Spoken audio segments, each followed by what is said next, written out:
Good afternoon, everyone. I think it's 1 o'clock. I've got a signal from the video team in the back that they are recording, both live streaming as well as recording for the record. So if you want to stay out of view of the camera, please relocate yourself. If you want to be sure that you get on the screen, we've got the open forum microphone or any of those other opportunities that you want.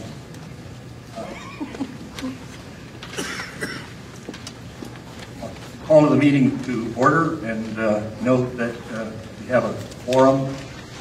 All the directors and officers are present.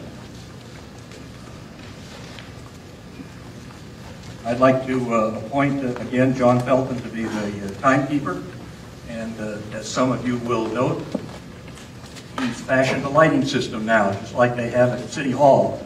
So that, John, you want to press the button? Okay. There's a 3-minute sign. It's a blue light. Yeah, blue light is 3 minutes. It goes out and the yellow goes on. You got 30 seconds. And at the end of your time, you got a red light. We appreciate your time. Thank you. So we'll see if that's of any help in moving our meeting along expeditiously. Thank you. May I have a motion to adopt the agenda as it was presented? Moved by Evelyn George, seconded by Herman. Adopted the agenda. So the next item is the members' open forum. Do any residents have comments they want to share with the board and community? If so, please come to the microphone.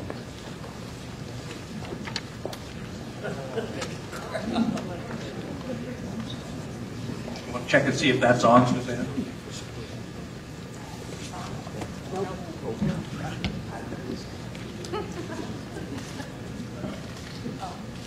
this on? No.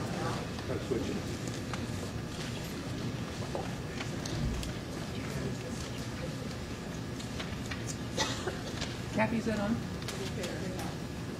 Is this on? Nope. What does it say? There it is. Which one is this on? Yes, it is.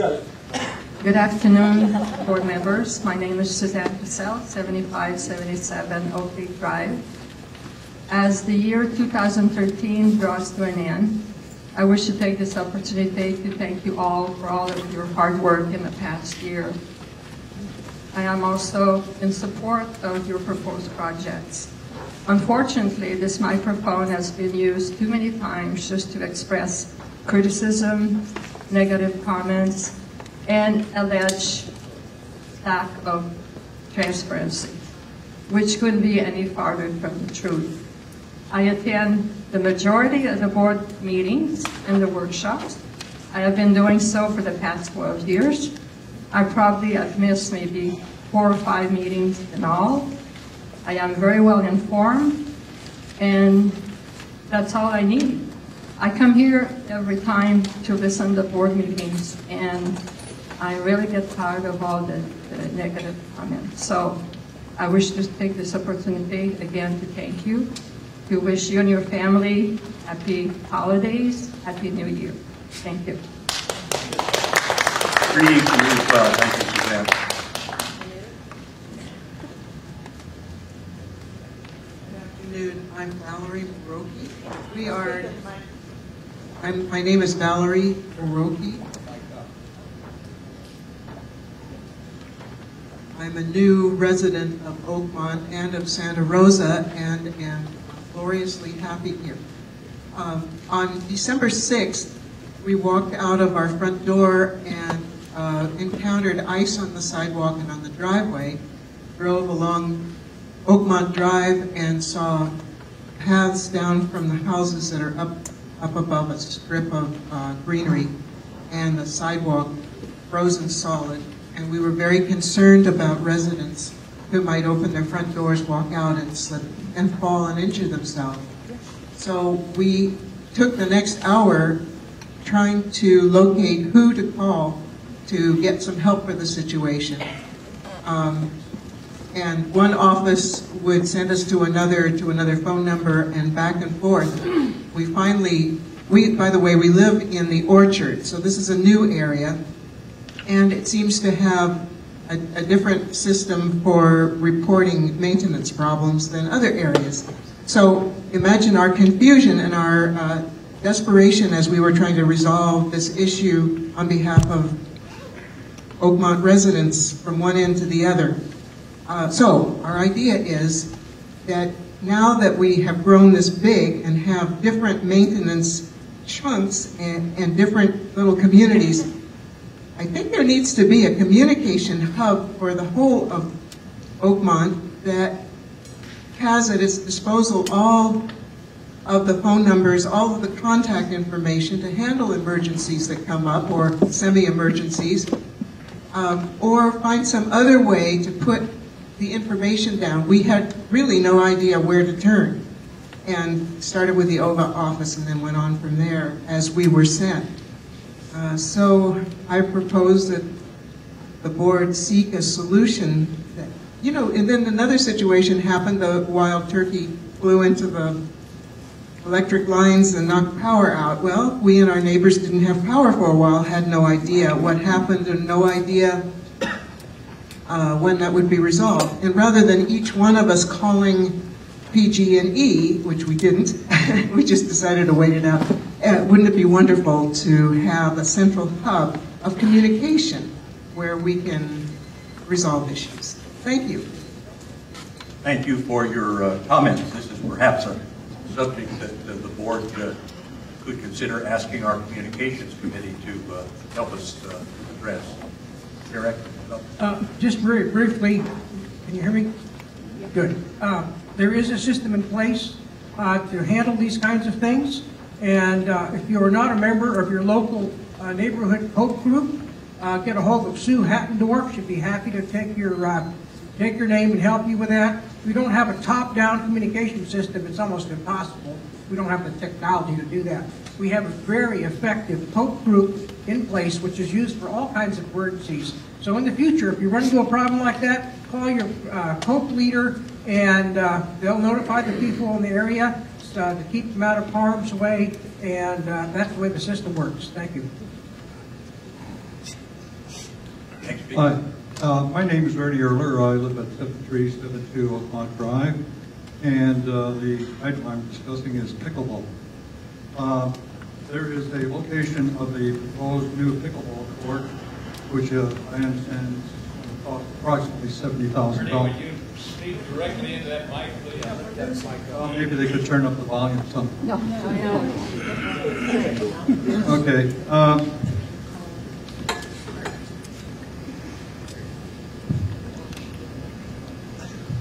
And then close it. Anyways, a proposed site for the pickleball court would be the shuffleboard court area located just outside the Burger Center next to the maintenance building and adjacent to the commercial buildings on the east side of the parking lot.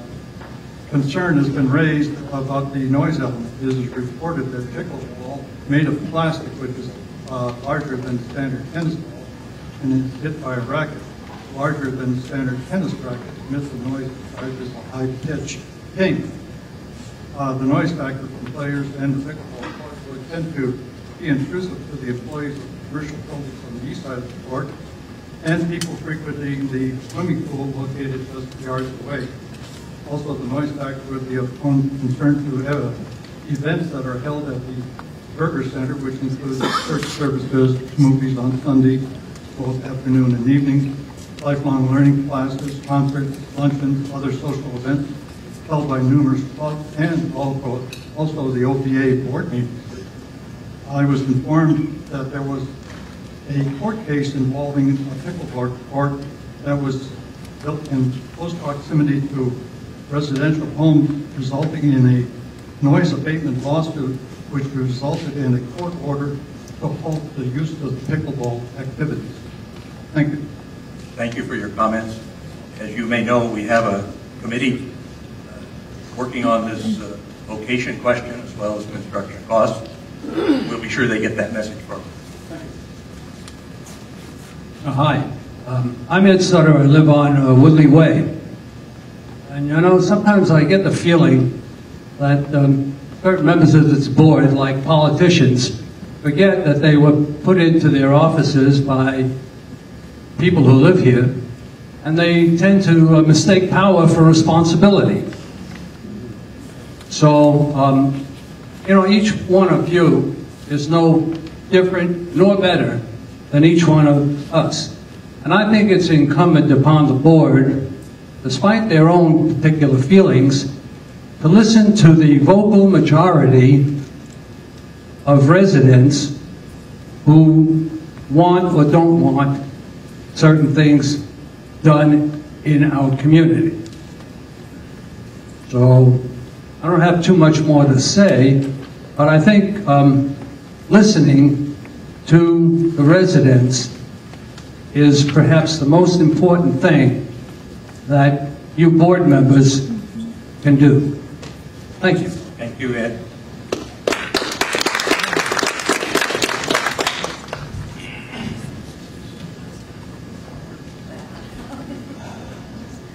Is this working?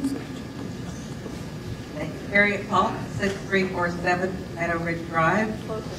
6347 Meadow Ridge Drive. Harriet Paul, I want to just ask about, I mentioned John Felton's white paper addressing the proposed CBC. Mr. Felton said that only facts would be presented, no opinions. Well, unfortunately there were lots of opinions, but I'm only going to talk about one. Mr. Felton ends, quote, "So these are the choices based on all available facts. Based upon this information, it seems clear that we have but one logical choice, and that would be to have the Hunter Group build OVA an office of our own, located on the lawn area described." End quote. Logical choice. Logic is a particular way of thinking about something, a system of reasoning, the path of reasoning used in any specific argument. There are many reasonable ways to think about the CBC, various modes of reasoning. I would like to suggest that the board does not have a monopoly on what is logical. Thank you, Ed.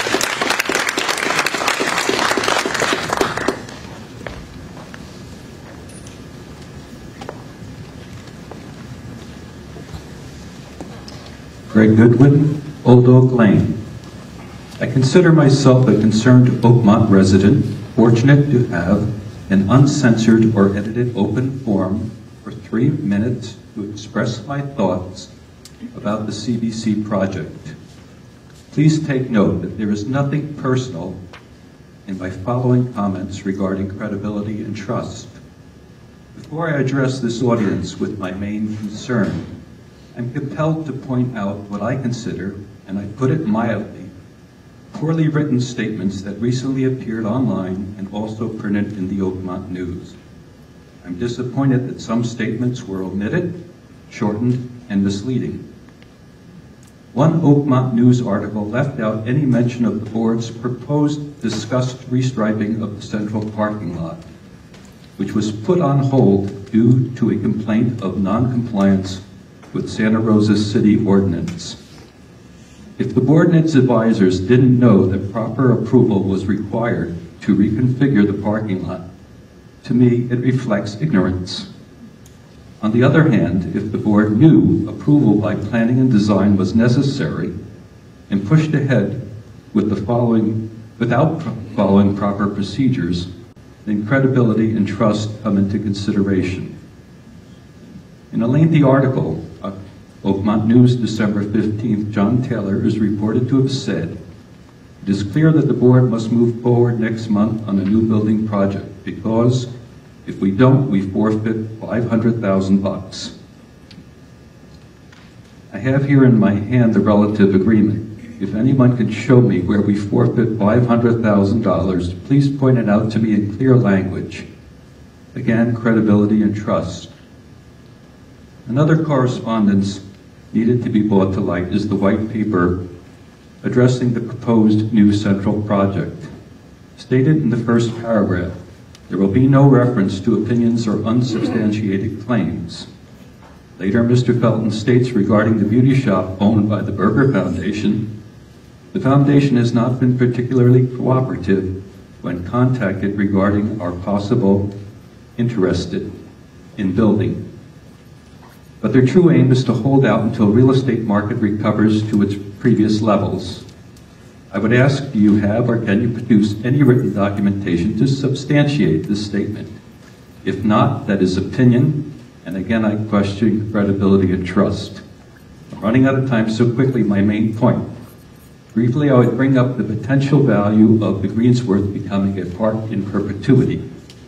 The 2009 report by the Trust for Public Land shows parkland as a percent of city land. The three high-density cities, New York, Washington, San Francisco, may I just finish one, had 19, 19.4, and 18% dedicated to parkland. It is interesting to note that these cities are among the most valuable real estate properties in the United States. Thank you for extending my time.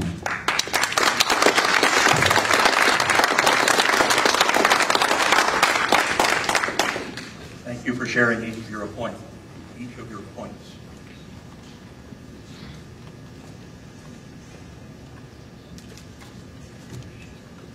I'm Joan Steiger. I live at 436 Oak Brook Lane. I would like everyone to hear this message very loudly and clearly. I have talked with 3 law firms and 3 attorneys that specialize in HOA law. One local attorney has informed me that she has received dozens and dozens of calls from angry, outraged, infuriated Oaklanders regarding the CBC building. Many of those calls, she said, are from sub-association board members. She is getting calls every day regarding this board. Do the words angry, outraged, and furious mean anything to any of you? Does it matter to any of you that you are creating incredible ill will among our community? Does it mean anything to learn that what you are doing is illegal? This board is not paying attention to the very people who elected them, and that is not acceptable. One of your responsibilities is to represent this entire community. The common area is not yours, it is all of ours. Putting a $1.3 million building on common area as a capital improvement has to be voted on by the membership of this community. This board is trying to railroad our entire community by getting itself mired deeper and deeper into a mess of its own making. Birding and Weil is one of the top HOA law firms in the Bay Area. Steve Weil is a partner in that firm, and he has stated this board cannot build this building without a vote of the members. Are you hearing that message? Can it be made any clearer to you? That you would ignore legal advice and Oaklanders and pursue an avenue that is so full of controversy is unpardonable. You need to know that legal avenues are being pursued. You need to understand this issue is becoming more volatile by the day. You need to recognize that you have taken the wrong steps all along the way on this building. This board has lost all credibility in this community by growing numbers of Oaklanders. You need to stop all plans for this CBC now, or you will face legal consequences. Thank you.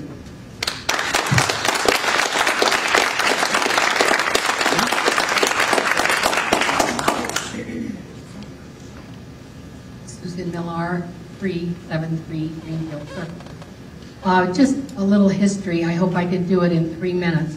But those of you who remember our building, the Central Activities Center, may recall that we had quite a bit of difficulty, especially from a group of people who wanted to sue us. We had many signatures on petitions. We had nasty letters from lawyers' offices and a threat of suit and a call for a general election. I will say that there should be an understanding that a general election in Oakmont requires only a simple majority, but it must be a majority of every resident, or every household, I should say, in Oakmont. We have never had that many people even cast votes, never mind getting a simple majority. It isn't simple to get that simple majority. The lawsuit kind of disappeared. We continued with plans to build the CAC. The fitness center did get the lion's share of the space, and they got most of what they wanted. And the next group that got most of what they wanted was the card player, who were very vocal. I wonder if anyone really wants to claw back right now and go back to room B, room A and C, and see and deal with what we had then. We had to charge ahead and do what we felt was right. We had the money to do it. In fact, our board has given an early retirement to the loan that we did take out on that building. I don't know where this anger is coming from unless it's money. I am confident that this board could work out the money problems. I believe that $500,000 from the Hunter Group, who are willing to build without profit a new office center, is not anything to be ignored. And I want you to pursue that and continue your investigation of what kind of a arrangement we could come to with the Hunter Group. I don't think we should pass it up. I also would like to quickly say that this is probably going to be the worst drought year that Sonoma County has faced since the 70s. And to preserve something that is so un-PC and so 1960s as our green sward, I don't understand that thinking. Thank you.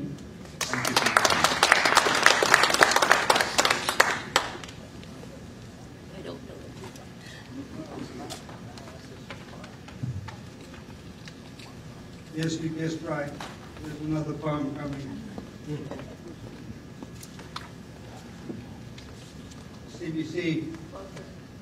CBC, for you, and not for me. We stand here before you, appealing once more. Perhaps you're not listening, you think we're a bore. I suggest don't dismiss us and simply ignore our first things first movement. We don't want a war. Instead of just ramming CBC down our throat, you've got Oakmont wondering why not have a vote. If you're so sure of winning, you'd avoid this big brawl and silence your critics once and for all. But I suspect that you're worried. You have reason for that. You had no idea this would cause such a spat. And that was the reason you have kept it so quiet. You thought that perhaps you could avoid a small riot. You tried to sneak by with that parking space deal to get it restriped without city appeal. As part of the work to get blacktop resealed, another example of motive concealed. For long you've been keeping us all in the dark, but now you're informed we just want to park. That CBC building, it just has to go. You know if we vote, that vote will be no. You sent out John Felton to write a white paper, another example of BOD vapor. He waxes quite eloquent about facts and opinion. He sounds nothing less than a BOD minion. We look at the plans, it does not belong. A ridiculous idea, it's been wrong all along. It's just an addition to fulfill your ambition, convert Greenwood Spark Space despite our petition. And now that you know you have nothing to show, except the ill will you seem willing to grow, well, first things come first, and you'll regret this in past. If you insist on this building, you can guess why. Oh, if you insist on this building where once there was grass. So let me conclude, we don't need a feud. Too many in Oakmont believe we've been screwed. So dispense with these plans, they're having both pans. Avoid these harangues. It's easy to change it from frozen to fans. Thank you.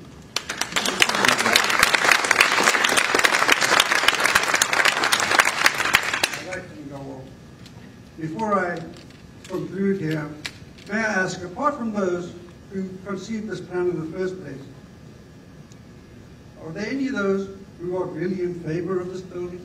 Show your hands, please. Thank you.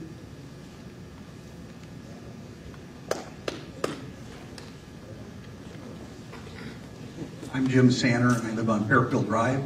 This is my first time to speak at a meeting. I usually don't like to. The reason I may seem a little nervous, I had a knee replacement about a month ago, and it's still pretty painful. First of all, my dad told me many years ago, if you don't have anything positive to say, don't say anything. My dad was a very quiet man. Think of a door. The other one, I told my wife I was going to speak here today, and she's out shopping. She says, don't say anything stupid. I says, I won't. She said, no, you misunderstood me. I said, don't say anything stupid.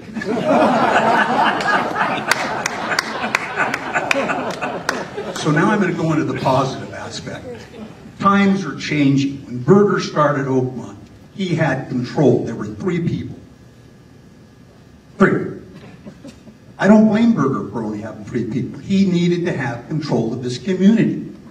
It's not your fault of what's happened where we are now. 50 years have passed. Things have changed. This CBC Center may be a great thing. I'm personally opposed to it. Wrong location, too much money, and I think it was a railroad job.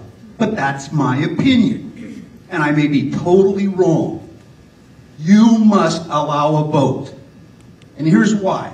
I had another speech all figured out and I changed it. I went on the buzz, which I'm on there quite a bit, and Hugh Helm, who I don't know, said, you've got to have rational discussion. He was talking to Harriet. And he says, I don't want to listen to people who are pie in the sky and make up all these crazy things. He says, I want rational discussion. I agree with him 100%, and here's how it works. You have a discussion. First of all, you make your case. He's an attorney, he can tell you this. So you make your case, you present your arguments the best way that you can. Then you have a discussion. You are going to have some goofballs. Maybe you might call me one. Okay? After the discussion, you have a vote. If it's a minor item, the board votes. It's done. If it's a major item, like this CDC, the entire community must have a vote. Davis Sterling is not a surprise to any of these members of the board. Whether you like it or not, it's coming. Whether you give us a vote on this now, it's still going to come. You must change. 9 or 10 people cannot dictate to the entire community what you think is right. Okay? Enough of the soapbox. Now, here's an idea. Newspaper. How could we get a straw vote just for fun? Because a vote would cost you $11,000, $12,000 probably. Get a straw vote. Because maybe the board truly believes this is the right thing to do, and a lot of people are wrong. Here's what you do. This was an idea that Ritter gave me this idea. Excuse me. You take the newspaper, 1 month, you put a little thing in there, and you put your vote in there. And then it's not accurate, I realize that, but they put their name, one name per household. You got all these to come back into OVA, and at least you have a straw vote. It's an idea. It ain't going to cost you any money. Another idea. I thought, when I got these, I said, well, if everybody's name is on these, then that would be easy too, because their name is there. You just send it back in. It's got your name. It's got your vote. Can you finish up, please, Jim? Your time is up. Okay. But I looked at mine, and it said current resident. Didn't have my name. So that wouldn't work. That was a bad joke. But anyway, I sure hope you people think very seriously about changing the things in Oakmont, giving people a right to vote on large ticket items. Thank you, Jim.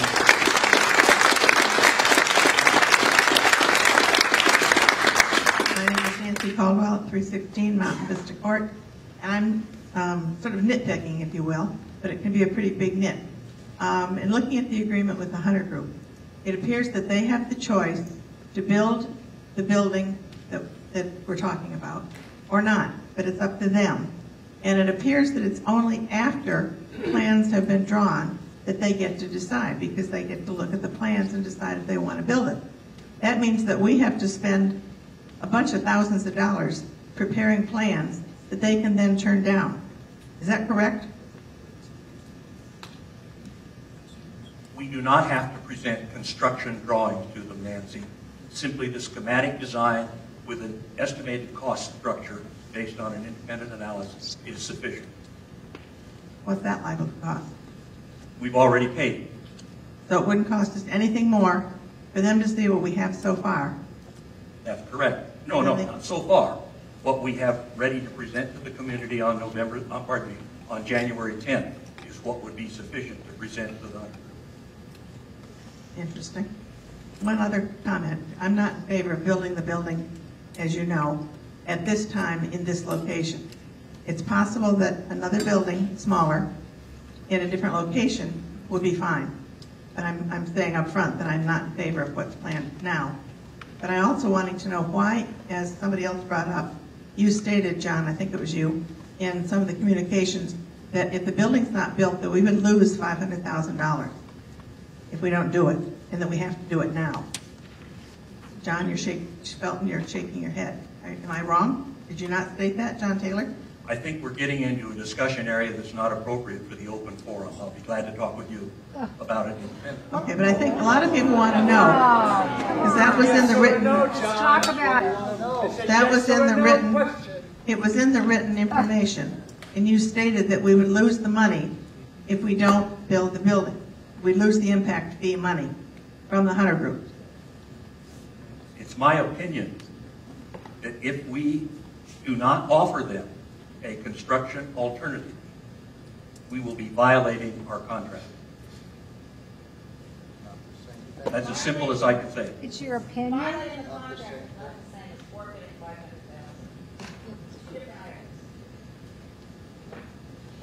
See, well, this is why we needed to have a lot more discussion, so people could get correct information and really be allowed to express their opinions as well as just collect facts. That's right. I don't know how to answer your question any differently. Under the contract, we have the next step in the process, and that contract requires us to present them with a construction alternative. Under those circumstances, that when we present it to them, they have 30 days to decide whether or not they want to accept that construction alternative. Do you have any idea what their inclination is? I do not. Has anybody talked to them recently to see if they would perhaps switch to do an impact fee per house instead of a big chunk?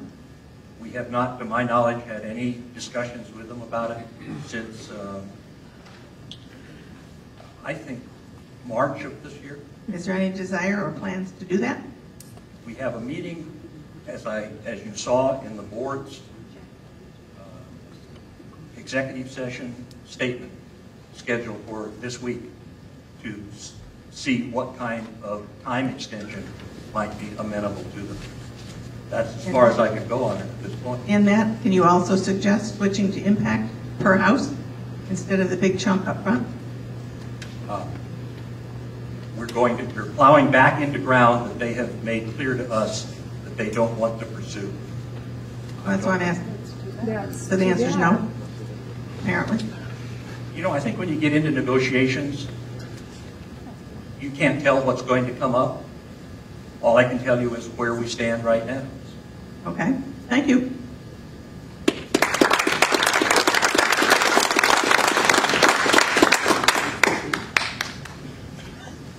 Donna Hopley, 6421 Mesa Oaks Place.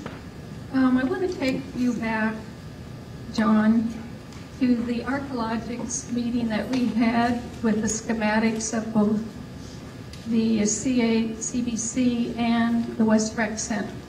After that meeting, I walked out with you and two of your board members, Evelyn George and Francis Diaz. At that time, you very happily told us that we had plenty of money for all these projects. You said it more than once. Then we have our budget come in at 50 cents, which apparently was approved by you. And then we heard from a resident who wanted to increase this dues increase. I think he said to $3, and we settled on $2.50. Well, to me, these monies barely pay for the increase in our accounting fees.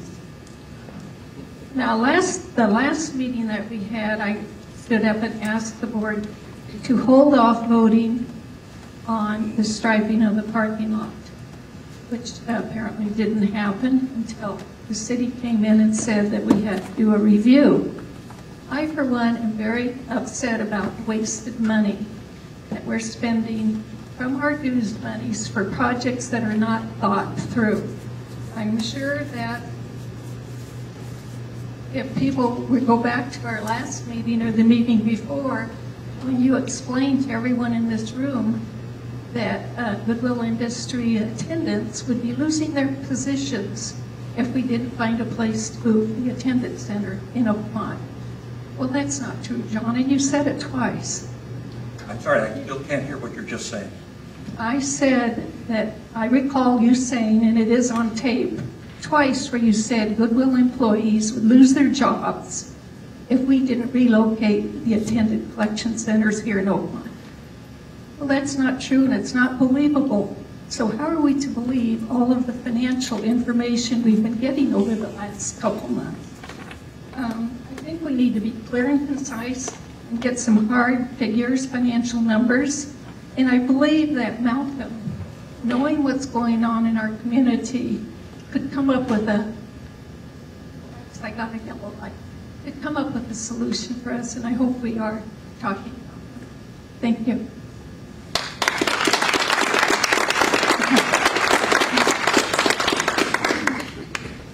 Noah Lyons, Hillsdale Drive, and just have a brief comment I'd like to make. Sure, you know how I feel about a lot of these other topics. One of the documents that's attached to our packet today, it says over a 10-year very open process of committee hearings and board presentations. And I would like to suggest that while board meetings are generally open, we do meet executive session once in a while, our committee processes have not been as open as they could be. Not until recently, last few years, committee meetings have gotten more open. Ad hoc committee meetings, where so many important decisions are made, are not noticed, and they are not, the public not invited. Residents are not invited to those meetings. And I would like this board to consider revisiting the policy on ad hoc committee meetings. Right now, we have 3 very important ad hoc committees that are having meetings, and those meetings are not publicly noticed. And they will make important research, important preliminary recommendations to the board. And when it comes to the board, we hear, well, it was all done at the committee level. We weren't invited. That was really all I was going to address the board today, except that after the last couple of items, I would just like to clarify something, because not everybody has had the opportunity to read the Hunter Agreement that we're talking about. But after there are some recitals that talk about who's who and what's what, it says, notwithstanding the obligation of the Hunter Group to pay the capital contributions required, the parties agree that they may substitute for that obligation the construction by Hunter Group. The wording is the parties may agree to substitute. May in this document is in bold and in italics. I can't see how anyone can interpret this to say we are required to give Hunter plans. It may be a good idea to take advantage of this agreement, but to say we're required to do it, I think, is a stretch. Thank you.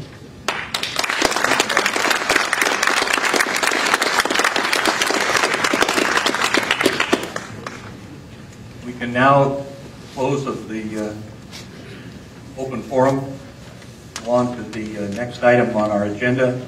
That's our announcements and executive meeting summaries and the President's report. We have several announcements today, and I'd like to start off by asking Director Kaiser to talk about the upcoming New Year's Eve dance event, which the OVA jointly sponsors with the dance company. Thank you, Mr. President. Yes, I just want to emphasize once again that it's an OVA annual event that we have on New Year's Eve. I think those of you that have attended in the past realize it's such a good deal for the amount of money. I mean, you get a first-class meal. We have the dancing and everything till midnight. Steve Luther, a lot of you may have taken dance lessons from him. He'll be providing the entertainment. And so I think it's a worthwhile endeavor. Right now we've got about a little over 100 people signed up, and we're looking to probably hopefully get about 60 or 70 more by the end of the week. So if you wanted to do it, please get your name in. There is an application in the Oakmont News, and if you, for some reason you can't find that, you can always call me, Jim Kaiser, at 843-3546, and I'll help you get tickets for whatever the case may be to do that. And you can also get together with a lot of your friends, maybe put together a table of 8 together. All right? But I think it's a good event sponsored by the OVA, and I look forward to you attending. And we need to have that by the end of this week. Thank you. Thank you, Jim. I'd also now like to defer to Eleanor Brodnansky. She and Bob Adams have been the team working most strenuously on the Burger Plaza renovation, an activity that I know from their point of view has been dragging on way too long. But like other things that are presently underway, whether it's the East Rec improvements in the locker rooms or the West Recreation Center bocce courts, they're in the process of being rehabbed. The plaza work is progressing ever so slowly, and Eleanor will tell us about it. Bob Adams and I were asked to form a task force almost 2 years ago to facilitate the removal and replacement of the Burger Plaza cement and to find a landscape architect to draw the plans, along with an engineering firm who would do the drawings for the preliminary site work. Laurie Cagwin, landscape architect, was hired, as was Ken Carr of Hogan Land Services. This has been a long process, but we finally have a City of Santa Rosa permit to proceed. After vetting 3 contractors, we chose Hardy Engineering as the best candidate. And last Tuesday, we had our first meeting of all parties involved. Those present were John Young, the project manager, Corey Hardy, the contractor, Ken Carr, the civil engineer, Laurie Cagwin, the landscape architect, Cassie Turner, our manager, Mark Rogers, our maintenance manager, John Felton from the BOD, and Bob Adams and I. Also, Mr. Hardy brought his electrician and landscaper. This was a preliminary meeting for all to meet each other and ask questions. Mr. Hardy has said he hopes to start the demolition the first part of January. We will all be meeting every Wednesday as long as necessary for status reports on the project. And of course, next Wednesday is Christmas and the following Wednesday is New Year's Eve. So I don't, New Year's Day, so I don't know if we're going to choose an alternate day or not. During construction, access to the burger will be on the north entrance, and overflow parking may need to be on the street because a lot of the equipment will be staged here. It will be noisy, so if you have a function that will be impacted, you may want to relocate to the east or the west. Either John Young, project manager, Bob Adams, or I will try to keep everyone informed as to the status of the project, either at a board of directors meeting or in the Oakmont News. The first news will be the various stages of the project and when they will most likely take place. They also will be posting a construction drawing at the CAC. Thank you, Eleanor. Mr. Chairman? Yes. I'd like to just take a minute and say we appreciate what Eleanor has done. It was 4 years ago when she submitted her first drawing of the architecture, landscape architecture around this building. And she has the stick-to-itiveness in her personality, I guess, that is second to none. Thank you, Brad. John Felton, do you have a status on the East Rec locker room? The East Rec locker room is coming right along. We have all the materials in place as far as on site as far as piles concerned. Partitions, the new partitions have been ordered, replacing the old rusty ones that have been repainted a few times. Everything's on track, and we're doing our very best to meet our deadline. I wanted to report that the 3 emergency telephone installations that were recommended earlier this year by the committee that looked into the AED equipment have now been completed. One is located in the vicinity of the lawn bowling area, so it will be accessible from outside. Another is located actually in the library itself rather than the library office. And the third one is located in the CAC lobby. And if we can keep them from being stolen, as they have twice before this year, we'll continue to have the one at the West Rec Center Cabana. It's amazing that a $10 telephone seems to be attractive to residents. We've lost it twice this year at the West Rec Center. But we're pleased to have these three new locations in place. And then my final announcement is the remind everyone, if you haven't read it in the latest issue of the paper or seen it at the online site, that we will have a community meeting here on January 10th that I think is very important to all of us to understand how we might proceed with the proposed construction project that we've had so many comments about. What time? 6:30 in the evening, pardon. And you'll have to be entering, we hope, from this north side by that time. The next item that I have, unless I've forgotten some announcements, is for the secretary to report on our executive meeting, please.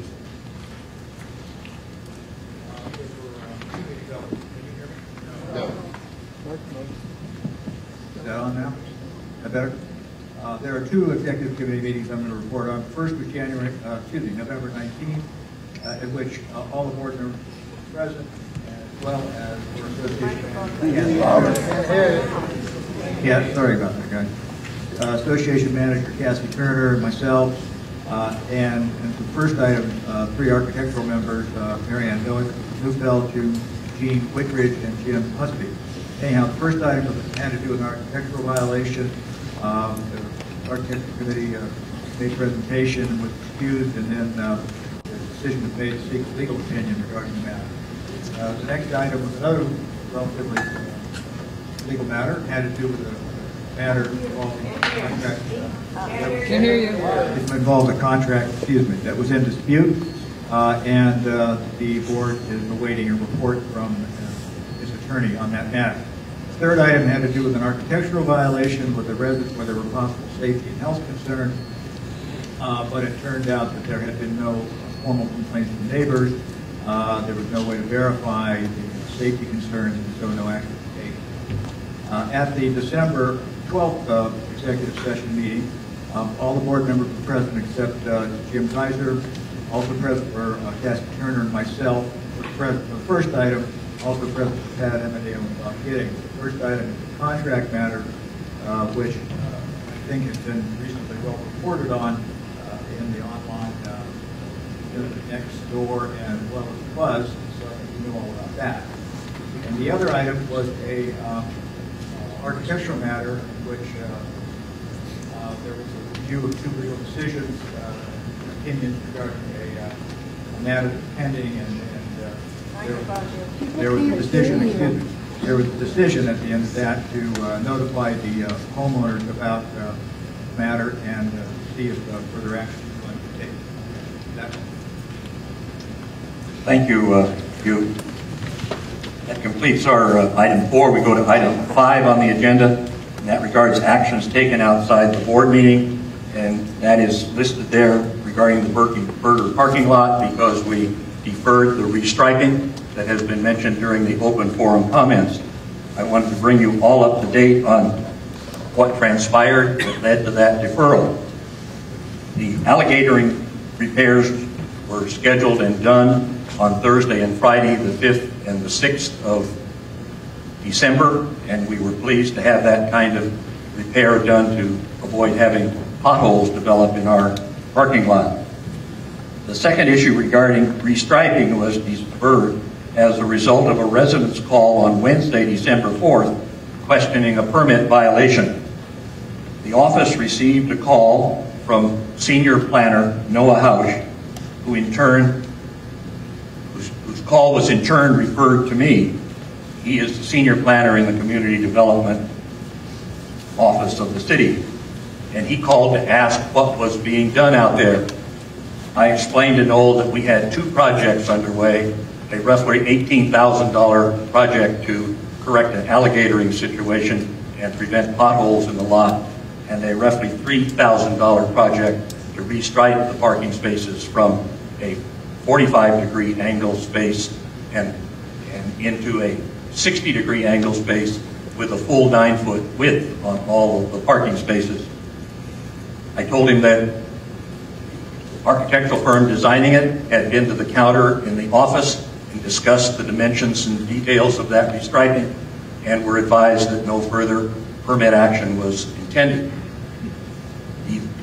Was required. Secondly, after we got to the bidding stage for contractors, the contractor, wanting to be sure they were proceeding correctly, also made the contact at the counter at the city and were told that a permit was not required. But NOAA advised me that inasmuch as a potential code violation complaint had been filed, it was now referred to a higher level of investigation. Because when restriping of the time that we were planning to do comes along, it gives the city a chance to look at whether or not new lighting regulations or new landscaping regulations would be appropriate in connection with the restriping activity, and therefore, in his judgment, an application for design review would be required. I said, thank you. Sorry that we got off on the wrong foot. We'll have to consider at what point in time, if and how, we would proceed with the restriping. And so we terminated our agreement to have the restriping work done on the following Monday and Tuesday. And the board has not decided how or if to proceed in any way with this restriping that would have given us 22 additional full 9-foot width spaces because of the space accommodations you get when you go from a 45-degree to a 60-degree angle. The next item on the agenda is the consent calendar. Before asking for a motion to adopt it, there is a correction on the board meeting minutes at item 9D. Tony Lakowitz's name is misspelled, and it should be appropriately corrected. Apologies, Tony. With that correction, do I have a motion to adopt the consent calendar? Evelyn George moves to adopt the consent calendar. Herm has seconds. All in favor? The motion passes to adopt the consent calendar. May we have the treasurer's report, please, Chuck? For the month of November, we had revenue of $143,000 with expenses of $171,000, which left us with a deficit of $28,000 for the month. On a year-to-date basis, revenue was $1,846,000, which is 6% better than budget, and expenses were $1,731,000, which is 1% better than budget, leaving us with surplus for the first 11 months of $116,000. The transfers to the funds are all equal to or better than budget, and the cash and investments in the various funds are operating fund, $497,000, asset replacement, $1,344,000, capital improvement, $1,362,000, and catastrophe, $100,000, leaving a total cash balance of $3.3 million. Any questions? Thank you very much. We then have the manager's report. Board members, you find a copy of the manager's report in your packet, and I think everyone was given a copy of the report with the agenda. Are there items that you want to discuss in connection with the manager's report, Kathy? Any additional comments? There's a couple. The first one is the park course issue. When we put it in the Oakmont newspaper, we asked for people's comments, and I didn't get any comments that said, please keep the park course. They ranged from the 5 that I have down here, but from clean it up, fix the handrails, which is a good suggestion, and we are doing that. The handrails that are down right now, we're getting a proposal to get them repaired as soon as possible. Another person suggested that they put another handrail on a steep embankment, so we're looking into that possibility. So they were all good emails, good suggestions and recommendations, and thank you for sending them to me. So my request to the board is, do you mind if the wood black for the park course are removed? I think the objective has been accomplished. We've gotten the resident input. There was one objection to it in terms of a letter to the editor. Beyond that, for safety reasons, we needed both of it. Does it require a motion on the part of it? No, I was just, can we just direct her to get it done? Yeah. Without objection, I'm happy to do that. Thank you, Cassie. Any other comments? Cassie? Yes, there was a paper submitted, a request or a petition, let's put the word a petition, from some homeowners who use the East swimming pool, and they wanted it to be open at 7 o'clock for their use instead of the usual time at 8. So I did a breakdown in order for the board to evaluate the pool usage at the East pool and the West pool. It's in your packet. It's on page 31. And my recommendation for that is I don't see any harm in having it open an hour earlier. It's cleaned, or they can the people who clean the pools can clean the other pools first and just reevaluate. There's no impact on them as far as that pool being open first. And then the other pool, the CAC pool, we were going to revisit that this month as far as keeping it open all year round. The only thing I can tell you is that there are a number of people who do use this pool. It is obviously used by the tally. It's still too early to let anybody know what the impact is on the utility usage. But since the East locker room isn't completed, I would think you would at least want to leave it open another month through January. It's my impression that we have previously asked that the central pool be kept open through the work in progress. Yes. So it seems that January is in line with that. I wonder about making a permanent change at the East during this construction cycle, and whether or not it might be appropriate to wait. I'm just looking for input from others.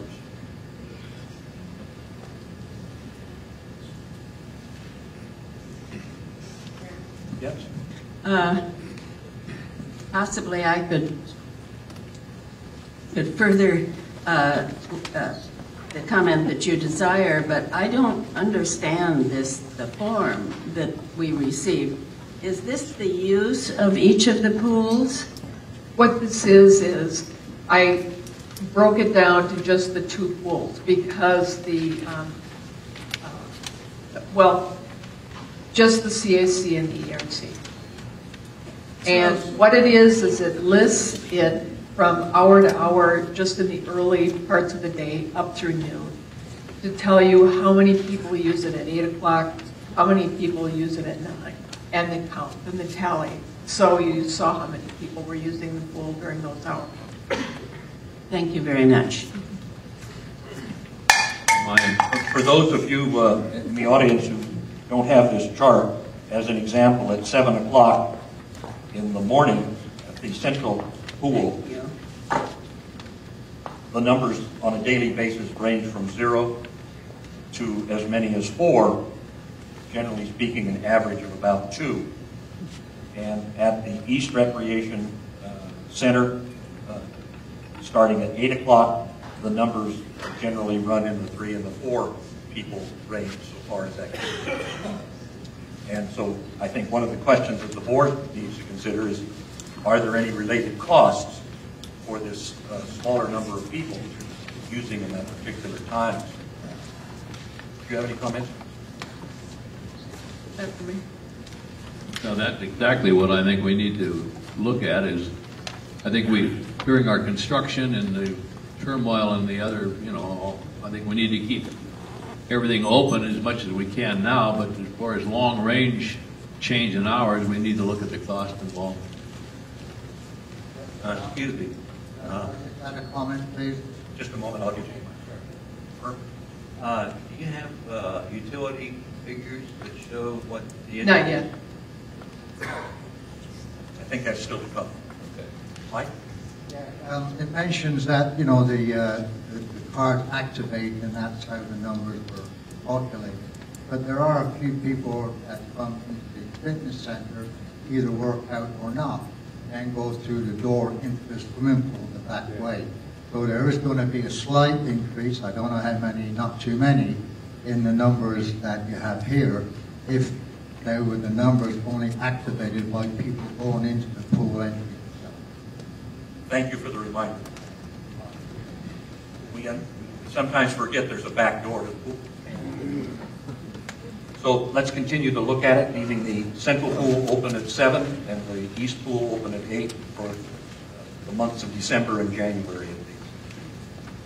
Then the other item I wanted to discuss is the burger center floor here. When Mark and I had a chance to inspect it, because there was an issue about part of it, it's starting to buckle and there are edges that are coming up, and the line dancing people were concerned about it being a hazard. We came over and looked at the floor and we saw that it is an issue and some thought should be given to having it being replaced. It's listed in the reserve study as being buckled. So there is a reserve study line item for that. And we would like a directive to Mark and I investigate replacing this floor. Underneath the floor is a layer of what I would call asbestos paste. It's been covered with a paste-like substance. Mark, if I'm not saying it correctly, let me know. However, you can't put another floor over that. So the bottom line of this is, in the reserve study, the floor replacement cost is listed at $23,500. But because of that material that's going to have to be scraped off and moved, I'm sure that wasn't figured into this line item. So that will be an additional cost. And also we were looking at, if we're going to be doing this floor, there's not too much life left in the rest of the carpeting in the Burger Center, so it probably makes sense to evaluate that at the same time. I have a comment to make. Cassie, Yes, it does. Can you hear me? Yes. The report on the reserve study for this carpeting is incorrect. This carpeting is barely 3 years old. There was a problem perhaps that might have weighed into that report at one time when it had been difficult cleaning it. We now have a process in place now that works really well, so we can take that off the table. If you will look at it and examine and check with Mark and how it's being cleaned and how effective it is, I don't think we need to consider that at this time. Okay. The only thing I'm thinking of is that if there is any damage when you start pulling up all of this tile work and the flooring around here, it might damage that carpet. I don't know. One step at a time, I guess. I think that we have the number, and if it's available from the manufacturer, if there's any damage, I think that we might be able to replace that as needed. But I'm thinking in terms of the entire, should not be affected. The other item that I'd like to bring up, which just came up today actually, is we found out that there's a new building code requirement, or at least I wasn't aware of it, maybe you were aware of it, that there's a building code that's going into effect in, I think, June or July of this year. And what it is any building that is required any kind of a permit to do anything is going to be required to increase their energy efficiency by 30%. So I know that you were looking at replacing these windows in the Burger Center. So in 6 months, they would go from a double pane glass window requirement to a triple pane glass window requirement. So I'm suggesting that we might look at that now also. along with the door replacement. Can we look to you and Mark to come up with specific recommendations? Yes. To, first of all, circus with the community, finance committee, as well as with... Right. I have an additional comment. Question. Have the, what do we call this here? Talking about the insulation in this area? Yes, that also, I'm sorry, add that. Okay. Same thing. We haven't done that yet, or No. it's not in the plans anywhere. Well, we should have it in the plan. Yeah, And- because that's critical about heat loss, certainly. Yeah, so we'll do all of that. Yes, sir. That's the same thing I was looking for. Thank you.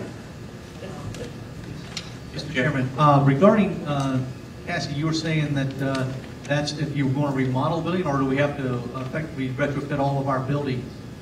Only if you're going to remodel. Only if you're going to remodel. Do we have a definition on what constitutes a remodel? I would think That's like the striping issue in the Burbank. That's true. I don't know for sure, don't quote me. But I would think that anything that you needed a permit for, because how we got into this discussion was with the architects at Anderson Ware, and they advised us that that we had best proceed with the project at the West Rec Center now, because in 6 months everything was going to change. Thank you.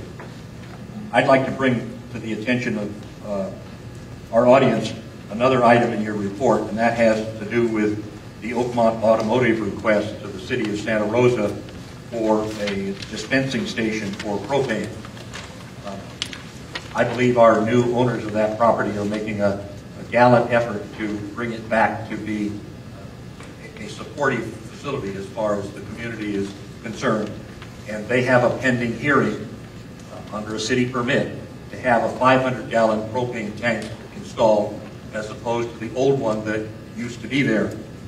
This is on Thursday at 10 o'clock in front of the zoning administrator in room 7 at the City Hall. And any of you that are residents who can go and support what they're trying to do to upgrade that facility and make it a service point for our residents, I'm sure would be appreciated. The other... Is this Thursday? Thursday this week. 10 o'clock. One last item, quickie.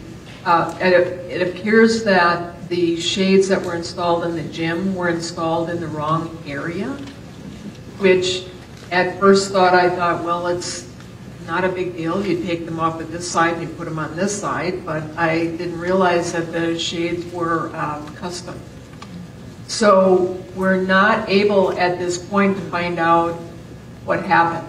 The drapery people said they were directed to specifically take measurements for the windows that they took them for, and that they installed them where they were directed. So we can't find out who exactly gave them the directive. So we're going to have quotes for the other windows and shade replacements for those windows as well. We'll submit it to the Finance Committee.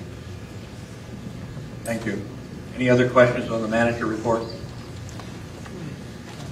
Seeing none, let's go to the next item on the agenda, which has to do with additional reports beyond the regular committee. Excuse me, Mr. Chairman, have we given Cassie and Mark the authorization to go ahead and take care of this floor? What we've asked them to do is come up with specific recommendations that we'll take to the Finance Committee and then to the board. All right, thank you. Is that in agreement? What I'm understanding then is we're going to have flooring people come in here. We will have asbestos, we'll have commercial people in here and give us quotes for the project, as well as insulation for the ceiling, as well as window replacements. Then we'll go to the Finance Committee. Yes. And then we'll bring it to the board. Yes. We together? Thank you. And if you could, we could have each line item of the reserve study comparing what is in the reserve study now and what the total cost was. I would appreciate that. Okay.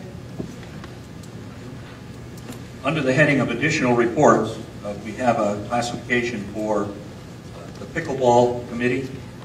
Members of the board have a copy of 2 committee meeting minutes as they're progressing to identify appropriate location and size of that installation.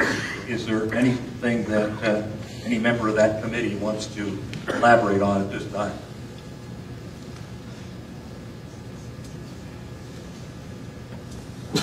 Not seeing any. I would have a comment. Sorry. The area of the picnic, beyond the West Rec, in the past years has been an area that has just been plagued with yellow jackets. And I don't know whether that's been resolved or not, but if it hasn't, it's something to be concerned with. Thank you. For those of you in the audience, one of the locations that was being looked at, according to these minutes, has to do with any open space, and one of them being some portion of the picnic area at the West Recreation Center. That's not the only location, but Herm was just cautioning on the bug problem at that location.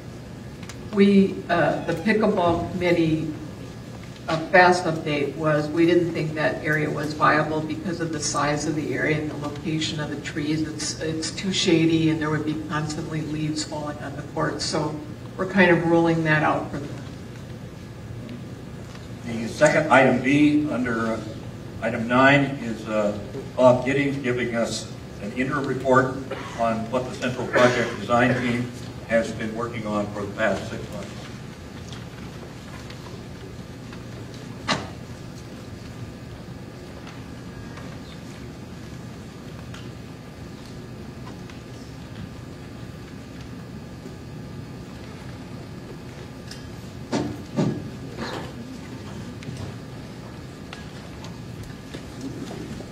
Thank you, John. Today I've been asked to give a report representing the Central Project Team, sometimes called the Detailed Design Team. I'm reporting on behalf of Pat Amadeo, Don Green, and Hendrickson, who all were members of the same committee. The mission of the Central Project Team was to complete detailed design work of the proposed multi-purpose building to be located on the lawn area in front of the central pool. To accomplish its mission, the project team reviewed design details that sought input from the following: architectural firm Archeologic, its principal Mitch Connor. Pardon my pause. It's really uncomfortable. In addition to Archeologic, we interacted with landscape architect Corey Cagwin also. Needs assessments from OVA staff and manager, surrounding activities including the fitness club, central pool users, and ping pong players. Residents, Oakmont Garden considerations, the OVA Board of Directors, and PG&E. Since our appointment at the July Board of Directors meeting, we have as mentioned above, sought input regarding the proposed multipurpose design, building, a site location, and integration of the new central transformer and the requisite switchgear. Regarding input from residents and surrounding activities, team member Don Green has collected and tallied 365 comments, questions, and suggestions from the comment box set up in the CAC library, lobby. 239, or 65% of the total comments, spoke directly about the proposed building. 43% of the total comments complained that the location would block light into the weight and stretch section of the fitness center and would block the view, such as it is. Due to these comments and petition signatures gathered in the fitness club, team members met with representatives of the fitness club board to gather input. Team members also met with representatives of the Grandparents Club, the swimming club, and pool users about the use and size of the greensward and the use of shade areas around the pool for ping pong and for shelter. Team members have attended Board of Director meetings to gather input from open forum comments and have received copies of the petitions signed by residents recommending a pause in the planning process. Additionally, each member has received further unsolicited input from Oakmont residents, users of multiple OVA facilities. All these elements of resident input have been influential and our team has worked on positive changes with our structural and landscape architects, could be reflected in a revised proposal. Changes discussed and being worked out with the design professionals after gathering input include: move the entire CBC multipurpose building from less than 19 feet from the fitness center windows to more than 33 feet, which further opens the area between the CAC and the proposed building, capturing more daylight. It is a wider space than the patio between the fitness club and the computer learning center and the restroom walls on the north side of the CAC. Reduce the size of the large meeting room in the proposed building. Deleted the blank wall of the proposed new building facing the fitness club windows and replaced it with windows in the new proposed building. Expanded and greatly enhanced the entrance to the CBC facing the fitness club windows. It is intended to be much more of an attractive focal point. Relocated and enhanced the main entrance to the pool, placing it between the CAC and the new building. This allows improved swimmer access to central showers and lockers. It also moves pool users' traffic and noise away from the new Burger Plaza. Completely changed and enhanced the landscaping facing the fitness center windows to capture more daylight. Landscaping considerations were not a part of the initial schematic design, but it is an important element in the appearance of our central complex. So the ideas of the landscape architect who designed the new Burger Plaza have been incorporated in the team's work, as well as integrating the CAC's existing landscape design into the design of the proposed building. Our work has resulted in the multi-purpose building footprint using 40% of the green sward while leaving 60% as open space. Shade sunscreen fabric has been added to extend the roof overhang on the pool side to retain a long shade area that protects pool users, loungers, and ping pong players from the sun. We recommended similar fabric to be used on the other side of the pool at a corner from the new pool entrance. We look forward, along with the architect, to sharing drawings and photo simulations of all these improvements at the community meeting in January. On a personal note, I would like to add special thanks to President John Taylor, Vice President John Felton, Directors Herm Herman, Evelyn George, Fran Diaz, Herm Hess, Jim Kaiser, Treasurer Chuck Chernow, and Secretary Hugh Helm.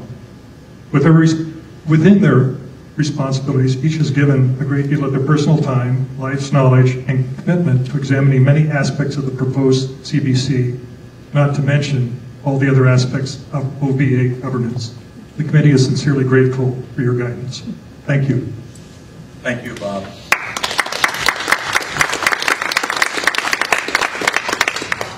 Mr. Chairman? Yes. I'd like to make a comment, if I may. Between now and when we make a final decision about where to locate the CBC, I would like us to take another look at what is available in the Hunter property, particularly lot 38. It is 1 3/4 acres, and if we now see the grading that's going on over there, the front part is going to be like a retention basin for stormwater. I do not think that lends it to being an attractive property for commercial development. I think if we were to go back to the Hunter group and ask them what would they accept for the price for that lot, all things considered, it may be something that may be within the realm of our budgeting. I think that it could be developed to be very nice, and it's a central location. It's not that far from the present office. And before we make a final decision, I think it's something we should seriously consider. By doing that, we could get a minimum of 3 appraisals of what is the value of that lot. And as long as they were within 5% of each other, that could be the average price. We could find out what the Hunter people are asking, and we could then negotiate based upon the real numbers that we had from the appraisal. Thank you.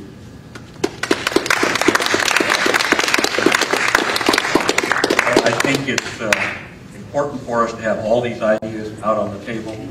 I'd only add one comment, and that is when we looked at the other lot on the opposite side of the entry road, 36. The problem was not the price of that property. The problem was the price the city will charge for infrastructure development of an undeveloped piece of property. And the price there was $1 million just to do the sewer, water, drainage, and all the related aspects. Whether that holds true for the part that you're recommending remains to be seen, but it's worth looking at. I think you're talking about lot 36, which is only 3/4 of an acre. And lot 37 is 1 3/4. And we'd need some additional area for parking space, and if we were going to build a building that met our needs for today but allowed for expansion, then that additional land could accommodate that. Thank you for your suggestion. Mr. President? Yes. Are you accepting comments from the board members regarding this project? Board members are free to talk about all they want.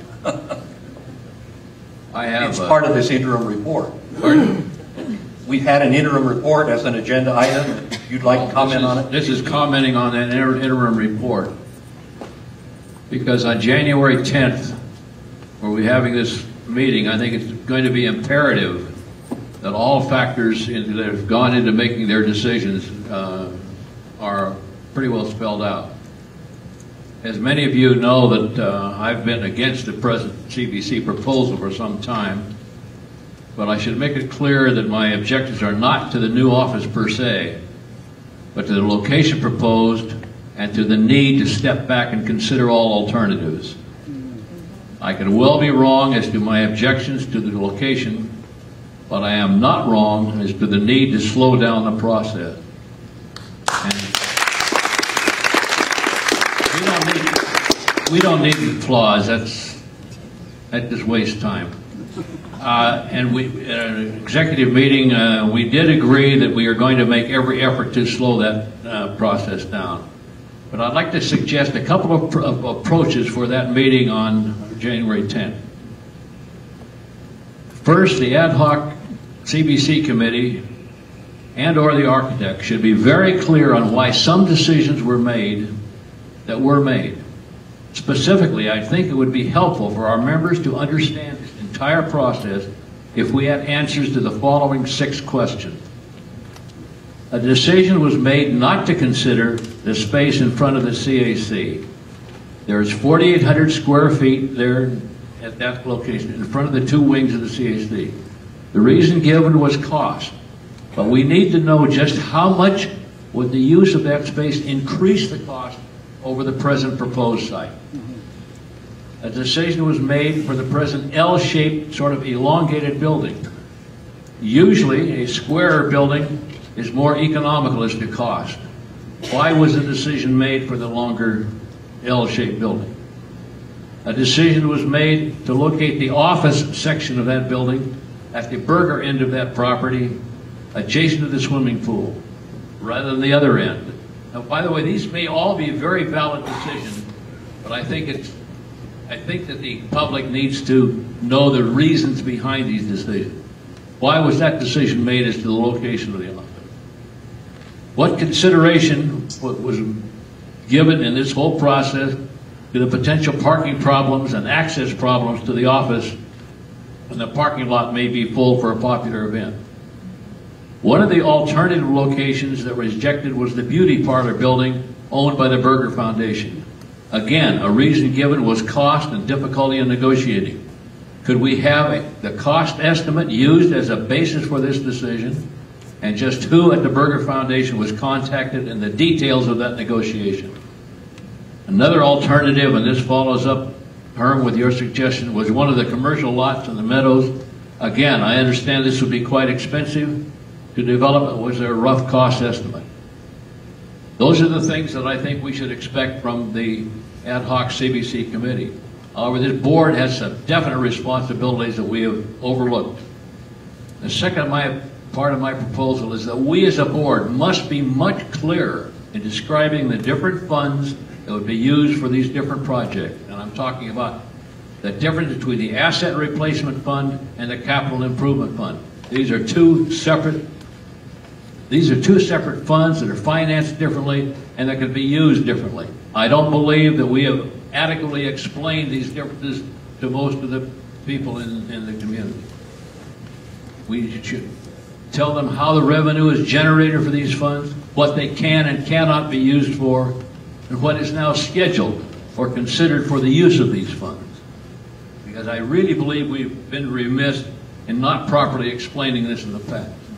So these are some suggestions I'm making for our January 10th meeting that might be helpful in explaining the whole process to our members. Thank you. Thank you for taking the time with the details. Any other comments? We'll go on then, if we can. I just want to say Bob Giddings' report is online, so people can read it. Louder, please. The report that Bob Giddings read is already on the Oakmont website, so people may read it. Thank you.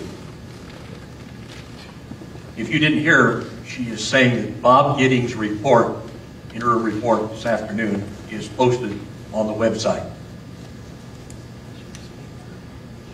The next item I have on the agenda is for new business, and it has to do with the annual contract renewal for maintenance of the association's heating and ventilating systems in our facilities. We have been contracting for several years with Johnson Controls. This year, as soon as Cassie Turner came on board and Mark Rogers became involved as our maintenance manager, I asked them to take a look at whether or not this could go out to bid to see if we were indeed contracting for the appropriate price for the necessary range of services. And they found two qualified bidders, Johnson Controls, who has been doing it, and the Matrix Company, also a local company. And I believe the manager has a report on that for us.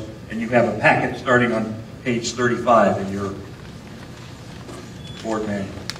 Cassie.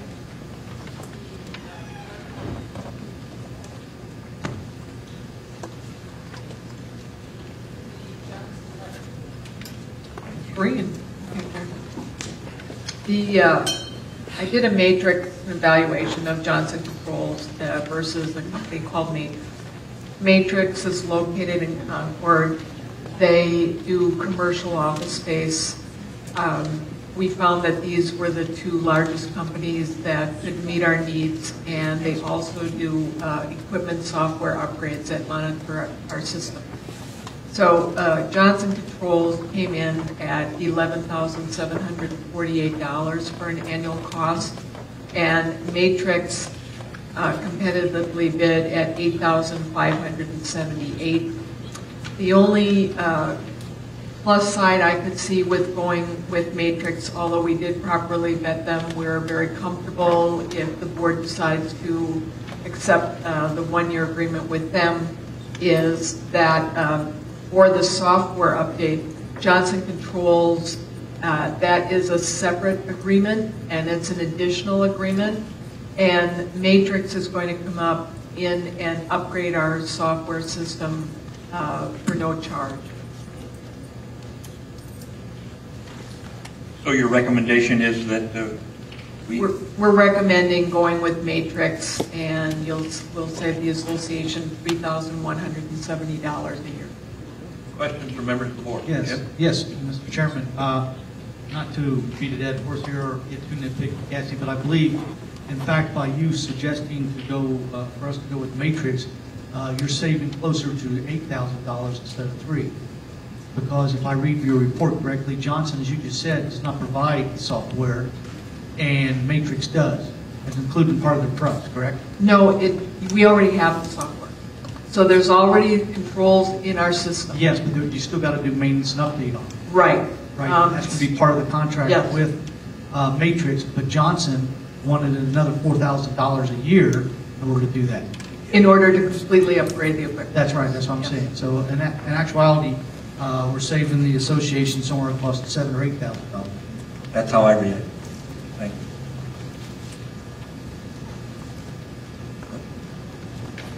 I move the approval of the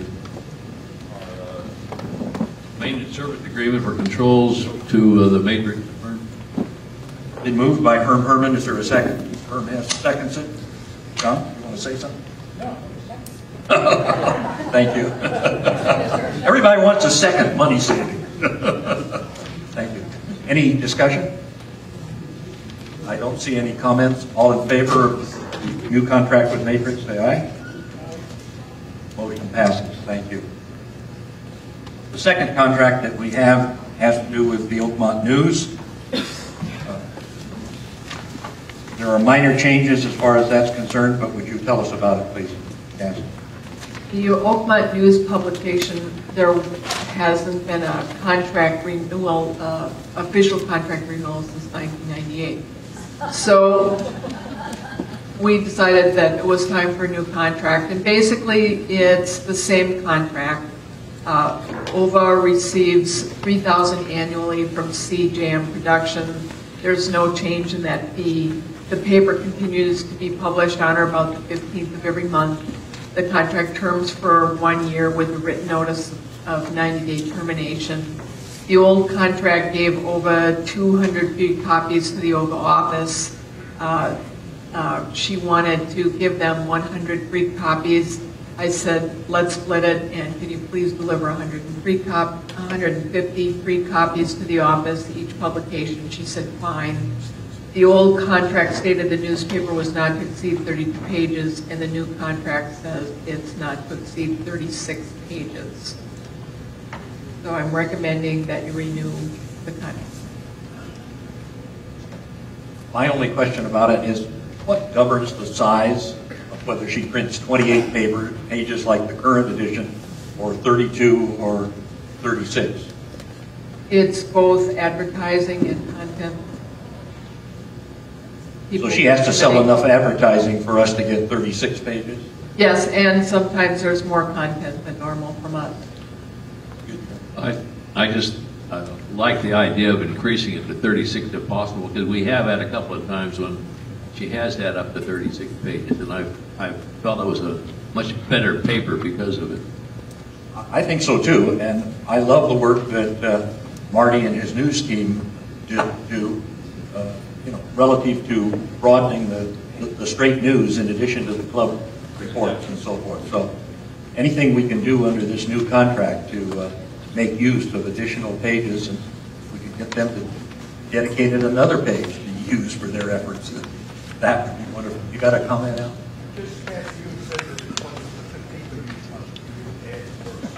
Sorry. First, 15. Yes. Thank you. Do we have a motion to adopt the new to sign the new contract with CJM Productions for the Oakmont News?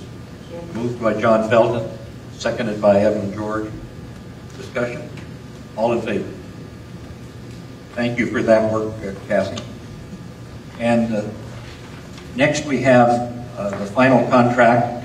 This is another annual renewal situation. I believe for landscaping, with the Scandia contract, this is just the second year that we would have been adopting a full contract with them, and there are some changes. Do you want to go into your recommendation, please?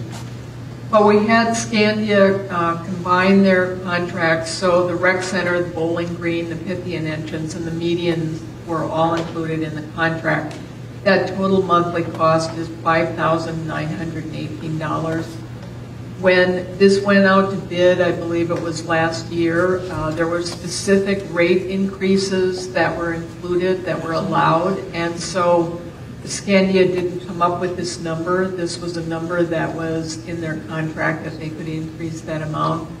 So the monthly maintenance cost would be $5,918. The weed eating at the west and east rec areas would be an additional $11,800 a year. That price is the same price as last year's. I have a notation here that Yvonne Horn has requested that the medium strip maintenance be cut from Scandia's maintenance proposal and rebid in 2014 because the medians are not OVA property. She would like Land Design, who is removing the median rosemary and doing the balance of the median landscape installation, to be allowed to bid. But when I spoke with them about this, they would prefer to have basically all or nothing. So they would like to have the opportunity to maybe bid out the entire contract next year, but they really weren't that much interested in just having the median maintenance. I see no reason to separate out the median. Because the medians are not OVA property, well, they're not going to be OVA property next year. No, they're not. I don't. I'd like to make one other observation. Even though this refers to an additional substantial sum for the weed eating that needs to be done in every spring, that really is not the whole story that people need to know. We have still another contract which involves a tractor doing furrowing work in the wide open spaces at the west where the weeds are plowed under as opposed to weed eating.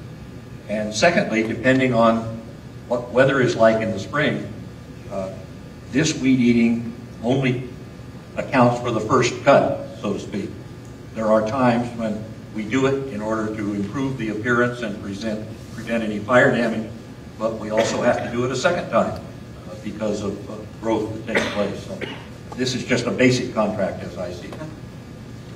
Do we have a, excuse me? Yeah, I have a question.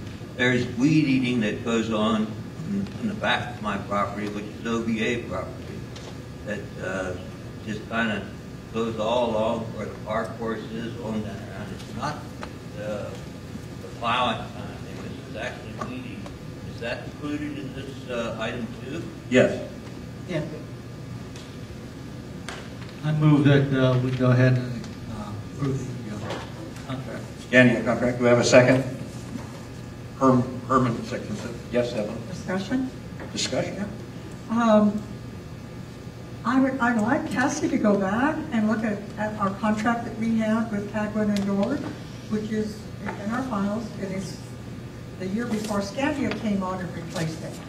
I'm just going along the rule of getting 3 bids, because with that additional $400, the total amount now is $75,800 for Scandia, if they add in that weed control.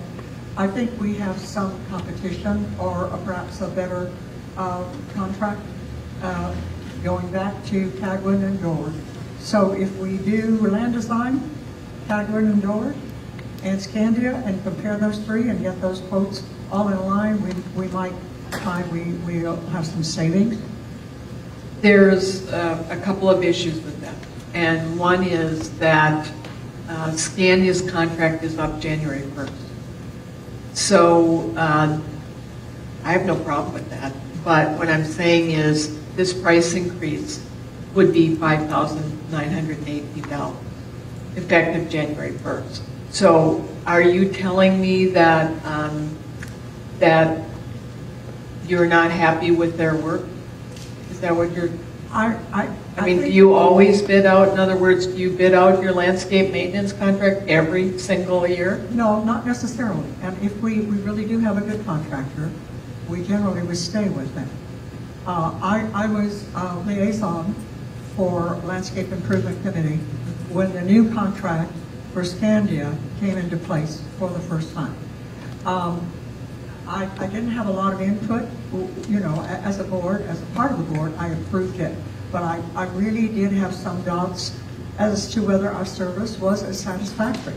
Now, we have a different manager now, and I really would respect Mark's opinion as to whether we are so totally satisfied with Scandia's and that the total contract amount is appropriate for what we need. But we have nothing else to compare it to. So this is only my suggestion that we seek. And you know, because these other companies have worked here, they know what the process is. It would be easy for them to give us a price before our deadline. You could get even a commitment of help. I'm going on vacation the week between Christmas and New Year's. I'm not going to have enough time. But the other thing, keep in mind, and correct me if I'm wrong on this, that the Bowling Green Scandia has been doing for the last how many years? So that's kind of a set price. There's very few people who have the capabilities to maintain that bowling. Well, that has been a bone of contention for me, quite frankly, because I feel that $18,000, $16,000 is the actual extension of that present. But let's come up a little higher because we posted it for not to exceed an $18,000. That seems excessive for that small area, always has been.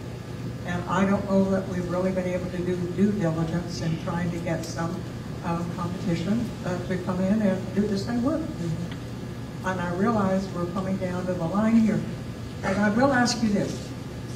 Is our contract, Bowling Green is included in this amount? Yes. It's shown here as an item of $1375. It's the second item under number 1. Okay. I had, it's $1375 a month, which totals out to $16,500 a year. Right. Maybe it would be prudent for us to break that out and just sign it, as an independent, subject to, we have options, do we not? Sure, your options are, you do have to sign this contract. I'm sure they'll be happy to work on a month-to-month basis. If the board decides that they want to rebid this contract, that's what they need to decide. Well, Mark's had some input on this, and I would respect what he has observed. But I think that, there just may be a little more research if we have enough time. And if we You've got plenty of time. They'll work on a month-to-month basis. Okay. So you can have, we can take the next 4 or 5 months. My only concern is if you keep, not you, meaning you, if the association, you need to find one contractor that everyone is reasonably happy with and stick by that person for more than a year at a time, because the downtime of teaching, although we're going to have it bid with these other two that apparently know the property, is it takes too much to get them started, to know the property, to get in the rhythm, that kind of thing. And I support what you're saying, and I agree. In fact, it was a surprise to me, quite frankly, that we did away with Tagwin and Nord in the first place.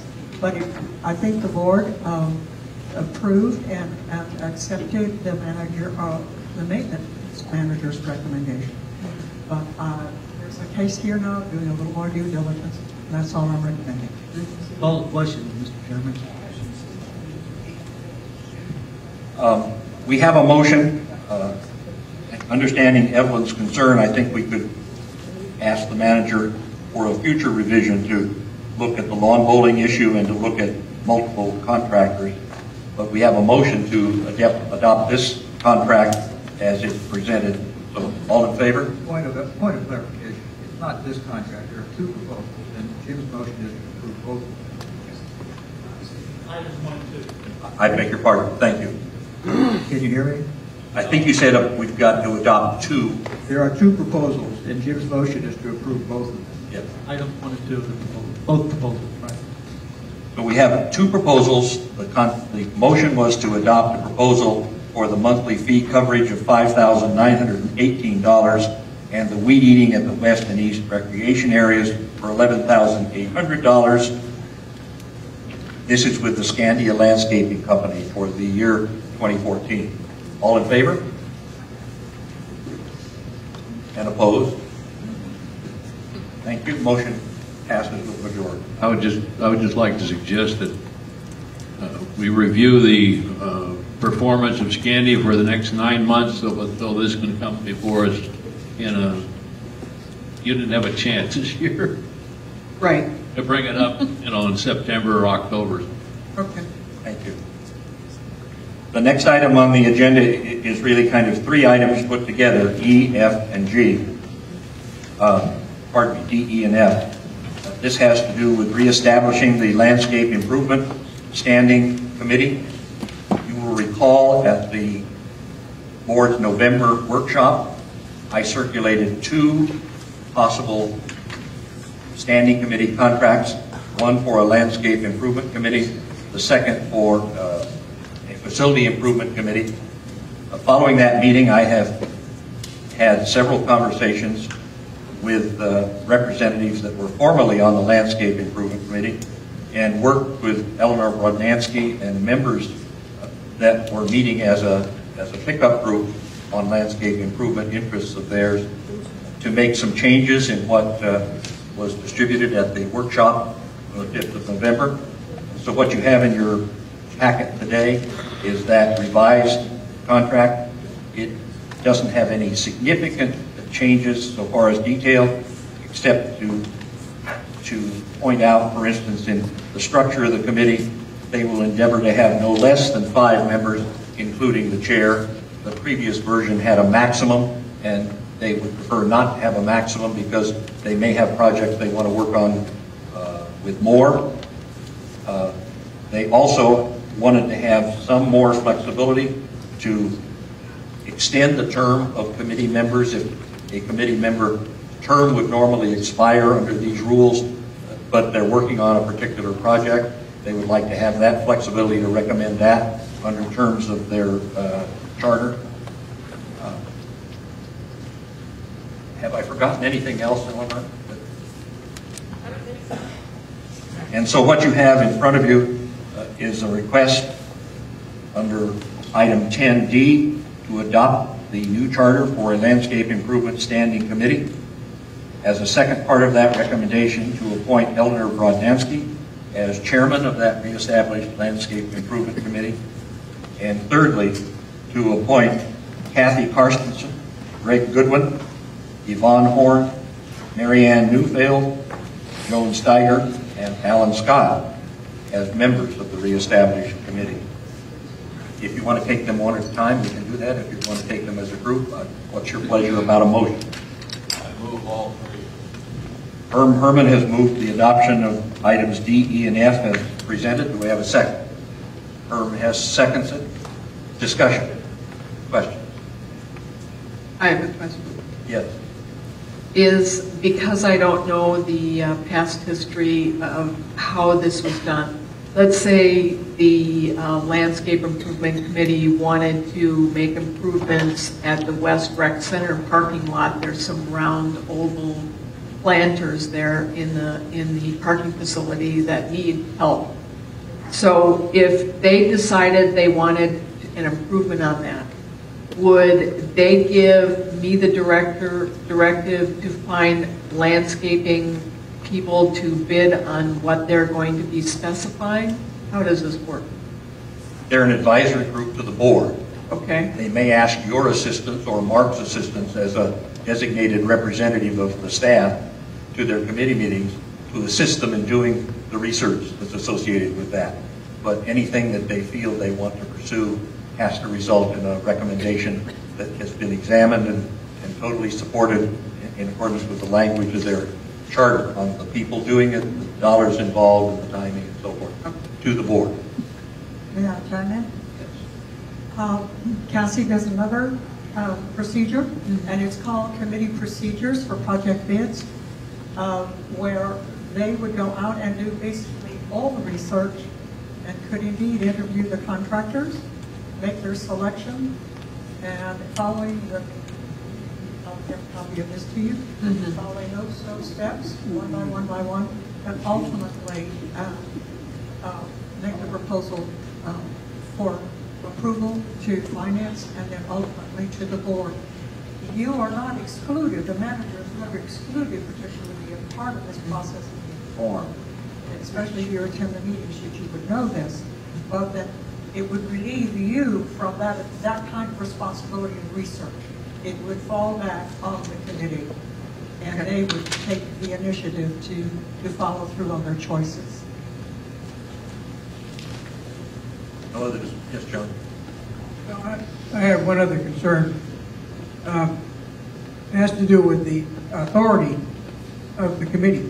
The it's spelled out that they're advisory to the board and that they do not make decisions, that the board makes the decisions. And the reason I bring that up is because it's possible to run into a situation where when the committee comes up with a project and they're watching it progress, there's a tendency to want to step in and directly involve themselves with the contractor as they're doing work as far as changes or preferences of things like this. And that can cause a problem. I think that it needs to be understood. I'm not quite sure how to put this in place, that those kinds of contacts with our contractors, such that are working on projects that fall under the auspices of the committee, go through either the office manager or the maintenance manager. I think what we have to do, John, is be sure that we have in place the kind of instructions for someone managing a project that tells them exactly what their authority is and what their authority isn't. And that's not part of this particular committee step, but it is a standing policy as far as project coordination is concerned. I have a question. Doesn't the contract specify who the contract is? In the event they need to talk about changes? Yes. But that person that they talk to needs to understand the limits of their authority and responsibility. That's the issue John felt. We have a motion to adopt all three. All in favor? Motion passes. Quick question, John. When are we doing the FIC? As soon as we get some help. This won't happen because of the really energetic effort about residents who wanted to be part of this activity. The next item on the agenda is the appointment of liaisons, and based on your input at the last board meeting that it had to be an agenda item, today it is an agenda item. And for those in the community who don't have a copy, Herman will continue to be the liaison with the Architectural Committee. I will take on the responsibility with the Bus Committee. Evelyn George will have the responsibility of liaison with Communications Committee. Chuck Chenault, in his role as treasurer, as well as Finance Committee chairman, will fill that liaison role. I will take on the role of liaison to the new Landscape Improvement Committee. Herman Hess, liaison to the Long Range Planning Committee. Francis Diaz to the Oakmont Community Development Committee. John Felton to the Oakmont Emergency Preparedness Committee. And Jim Kaiser to the OVA and OGC Task Force. We put in a request to have the LOMA Board of Directors consider whether or not they would like to have some kind of liaison with the OVA board itself. And I don't have an answer to that question, so at a future meeting, that also could be an appointment. Pardon me? This says board liaison.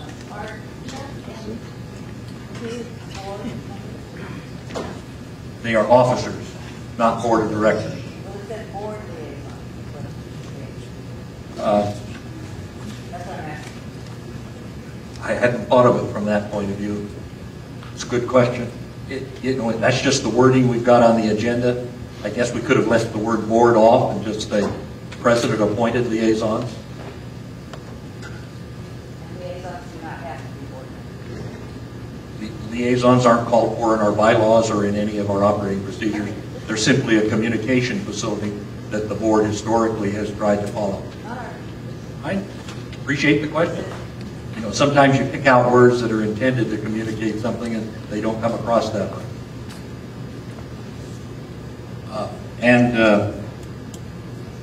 The final new business item we have is our insurance package renewal. Cassie, do you have comments on the Brown & Brown insurance package? Yes. Basically, there was not enough time to bid out to other insurance brokerage firms this insurance package because it would probably take at least 3 months if we sent it out to bid. I started work in November, and so there wasn't enough time, but I will do that next year because I have 2 other large brokerage insurance companies that specialize specifically in homeowners association insurance that I would like to have bid out this package. But the Brown & Brown package that was submitted is a good one. The carriers that Brown & Brown propose are all A-rated carriers. Philadelphia, which is the major carrier they recommend for the commercial package, is a reputable carrier. I've used Philadelphia quite a bit as an insurance provider for other associations. The increase this year was offset by a reduction in the workers' comp policy because the modification rate was reduced from 124% to 82%. The reduction is based on payroll figures and losses for the 2010-2013 years. There is one insurance quote that you might want to consider saving $6,000 off the price of that policy, which is what Brown & Brown calls difference in conditions, or its earthquake insurance. The building's property under option 1 is valued at $12,435,113. The coverage price for that is $36,100. The likelihood of all the buildings and the properties being damaged to the point of being red tagged is unlikely in the event of an earthquake. If the coverage limit is reduced to $10 million instead of the $12,435,113, the policy price is reduced to $30,000. It's up to you. A savings of $6,100. Yes. And is this a situation where we might consider the fact that we have a catastrophe fund offsetting some of that risk? Yes and no. Your catastrophe fund is for that, but just the deductible for that would be about $600,000. So Chuck, do you have any comments on that? Well, we have been building the catastrophe fund for such an event, but we're so far short of even the deductible on the original plan that if the worst should happen, we don't have nearly enough to cover. But then, you know, that's also looking at the very worst. Thank you. Herb? This is, they do provide complete... I don't think you're on. Oh, sorry. They do provide complete for that, was the $10,000, that is replacement cost though, up to the limit of the policy, correct? what, $10,000? $10 million. $10 billion. No, it's only for $10 million worth of coverage. Yeah. So the building property is valued right now at $12,435,113. And they would only supply $10 million. But we wouldn't, if we kept the lower, if we took the lower amount, we wouldn't automatically pay a co-insurance penalty, is my question. No, you would not. Any other? Note that on our property, note that our property insurance limit for the fire, extended coverage, and so forth for the property, we're at $10,837,914 compared to $12,435,000, which is what we've been running with the earthquake. Where's that difference coming in? You know? I couldn't tell you.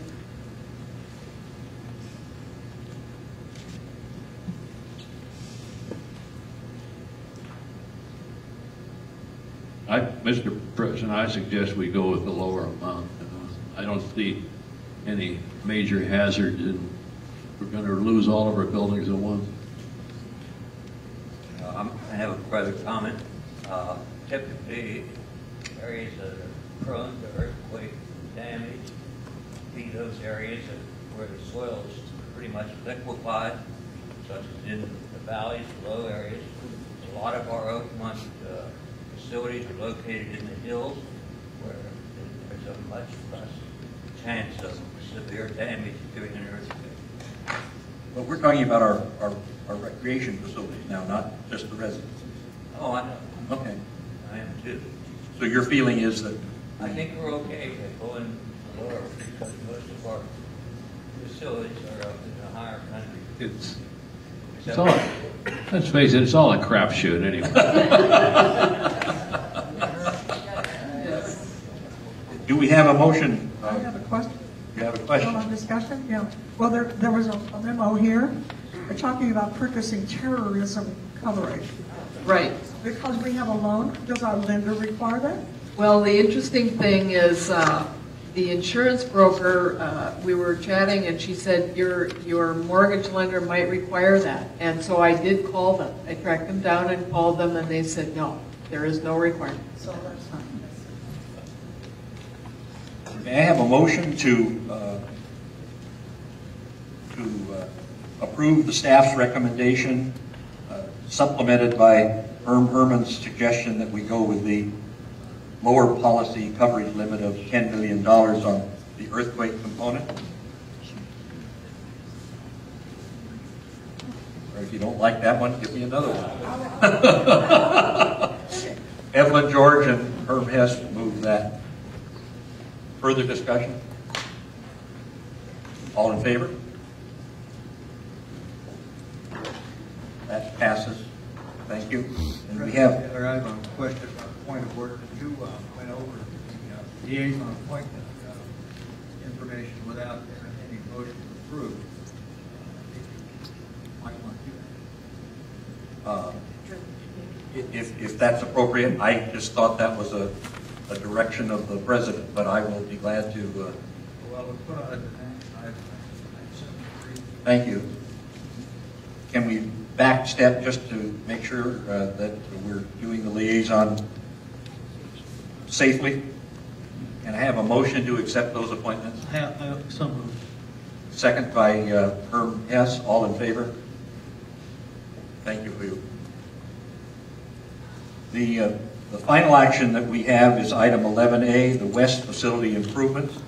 For members of the board, that mistakenly got put into the executive session, and that's a proposed contract with Weir Anderson about improvements at the West structure. So if you can take the section C out of your executive session material and move it to the unfinished business items. We tasked Cassie at our workshop in December to look into the West facility improvements, and we now have her report in terms of this Weir Anderson proposed contract. Can you take us through that, please? Sure. Mark Rogers and myself and John Felton met with Roy Weir and another architect from Weir Anderson, and we went through the structural analysis that they supplied, and we also discussed the men and women's locker rooms, the remodeling of them. And we wanted to hire a firm that could do both, because one of the things that we're finding here is that there are too many consultants on each project, and if we can combine them, and if they have the qualifications to be combined, that we would prefer to do that. So Weir Anderson had a seismic architect, but he also had a regular architect on staff, and so we met and we went over the plans for the men and women's locker rooms, and also the seismic. They had already submitted a proposal for the seismic details and drawings. So what they came up with is a proposal for $26,000 that would do the seismic detailed drawings, but also what they requested is, or not requested, but they suggested that the stucco of the building be removed and replaced, because they felt that it would, in order for them to do the protruding design repair drawings, it would be the same amount cost-wise for them to sit there and do the drawing or design detail repair work on the entire envelope. Plus, there is new envelopes that are out now that they said if you want this building to last another 30 years, there's new products out there that are much superior to what was done prior.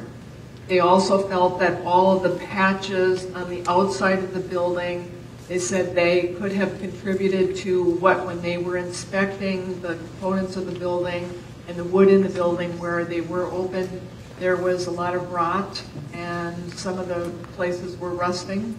And so they felt that the envelope needed to be replaced. So that's also in this proposal. So they have a $26,000 proposal to $26,500 proposal to do the design work and for both the structural deficiencies, the water envelope, the stucco work, and the men and women's bathroom remodel. For those of you in the audience, what has come to light in this situation, according to this report, is that when the West Recreation Center was built and the stucco exterior was treated with the then top-rated material to prevent water intrusion through that stucco, it has been found that over time that doesn't turn out to be a good idea because it's so effective it doesn't let the structure breathe, as I read this material. And that results in moisture being retained, that if a different exterior treatment of the stucco were utilized, we could have the building breathe, and in the process of redoing that stucco exterior in that fashion, we could also do the seismic repair work that has been called for.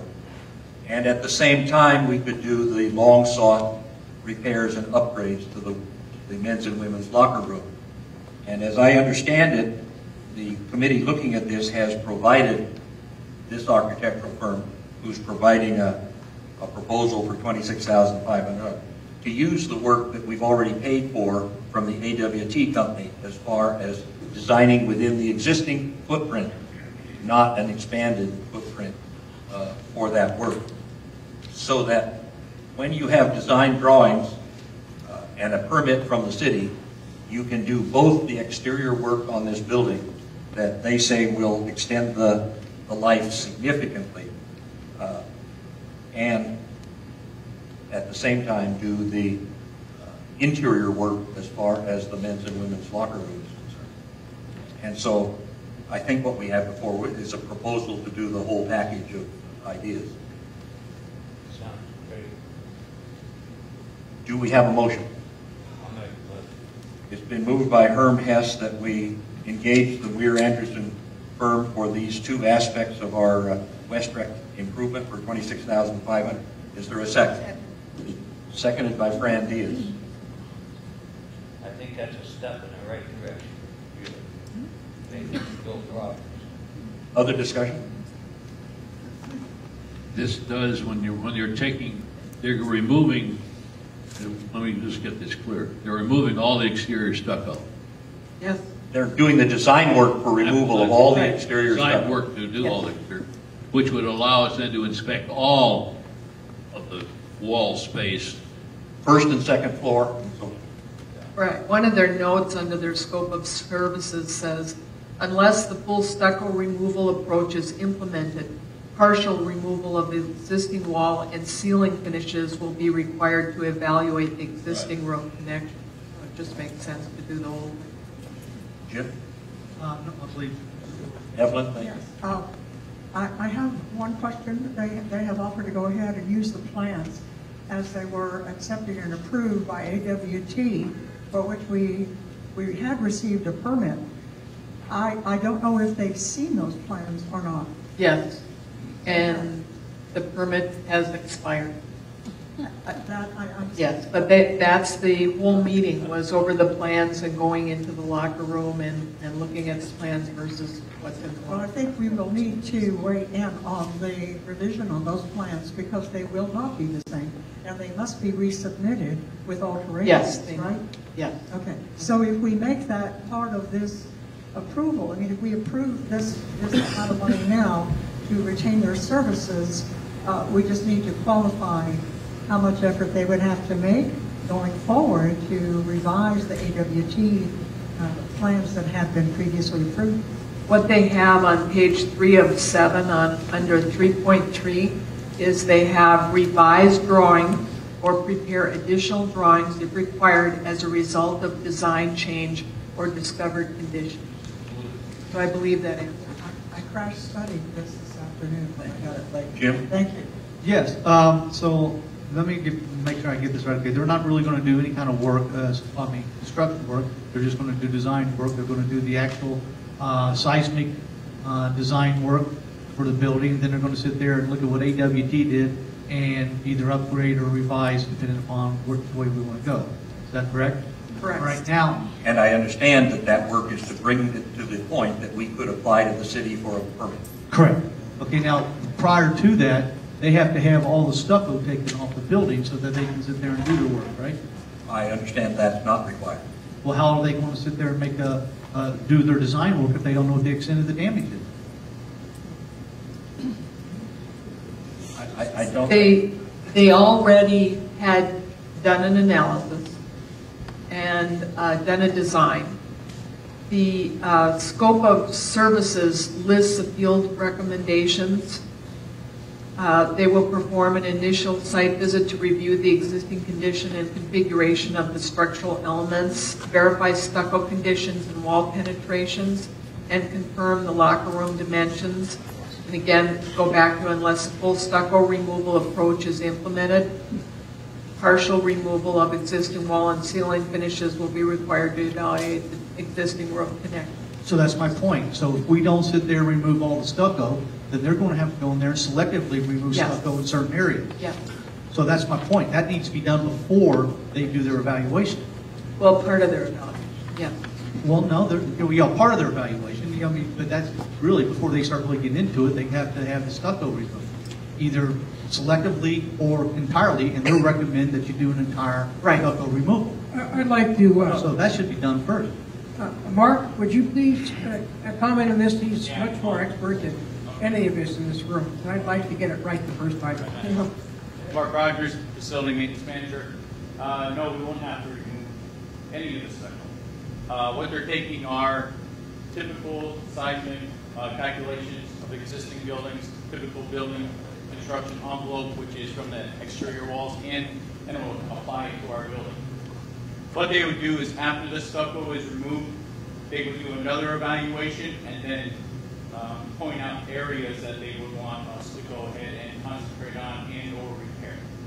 So what they're looking at is instead of doing what they had proposed originally was to remove 3 feet, the bottom 3 feet of the building all the way around to access the attachment to the concrete foundation, remove the stucco, plywood, any repairs that we would need to make, we would do at that time, put it back together. They also proposed to go inside the second floor and remove drywall and roofing material to access the roof to wall connection. All of that work we can do from the outside without impacting the inside of our building at all, unless the locker room remodel. Well, that's true, but when you get into the point, okay, I understand the site, they don't need to really, they just look at the drawings and they sit there and that's what they work on. But if you're going to sit there and do an evaluation of your structure, all right, then you're going to have access to it, you've got to have the stucco removed. They've already done it. They've already gone in there and done it, and part of then why are they sitting there needing to do more? Just as I explained, after we go in there and we remove the stucco, they'll come back and do a full evaluation of the building to say if there's nailing missing, if there's hold downs from the outside. We still have to remove plywood from the outside on the first floor to access what that connection point is to confirm those. So what you're telling me then, okay, is they have to remove no stucco or anything like that. They can sit there and fulfill their full contractual obligation, right? And it'll be 100%. We don't have to go back to have any more revisions. No, I'm not saying that at all. In their contract, they have multiple site visits throughout. They're also in that to go ahead and make sure anything that they draw is complete, that they'll come out and do field evaluations of the work that's being done, and in their stipulation that if anything does need to change, they'll supply those drawings to us or the contractor for implementation. So it's a couple of different phases of work that they'll go through. What they're proposing, what's that? This is phase one. It's all rolled into one. How they have their contract broken out into multiple site visits to go ahead and evaluate the building in the different areas. Preliminary ones that they would do to go ahead and submit to the city so we can get a permit to start. So they're proposing a complete set of drawings, permit ready to go to the city so we can do the project. You know, I thought I understood, and now that Jim's asking these questions and you're answering, I'm more confused. Sorry about that. Let's go back for just a minute and maybe square away. I understood this to say, in order to really get 30 years or 40 years of new life out of this building, correct, we've got to take off the existing exterior stucco and put on a new coating of stucco with a new kind of sealer so that we end up with a building that can breathe. Yes. But the other part of that I think Jim was trying to get at is, do we have to remove all that stucco in order for them to design what needs to be done? No. No. And what they have on the first page of their proposal speaks to this. It says, overall, when he's talking about the new envelope of the building, it says, overall, this approach offers an opportunity to properly access, observe, and repair any damaged structural components of the building envelope while replacing the existing failing patched-up stucco with a new stucco system that includes a new weather barrier system. So the actual total removal of the stucco wouldn't occur until after we had a building permit that reflects the design changes that they're talking about. Correct. Yes, for the long term. That's correct. We have a motion and a second. Do we have other discussion? One more question, if I may. At one point in their proposal, they also talk about that this would include a new weather barrier system. Correct. Okay. So if they are called upon to do the entire building with a new stucco, only then would it create that weather system, right? That's correct. So if they don't do it, we would be, lacking in protection? We wouldn't have the latest technology in weatherproofing a stucco-clad building. Have they given you an idea of cost?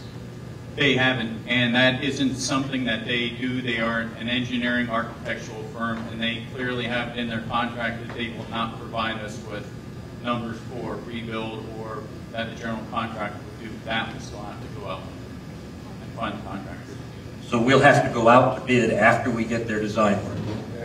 Correct. After we go through the permit process, so we have final drawings to give a contractor and a I noticed that their terms of service indicate we have to approve this, that it's good for just 30 days.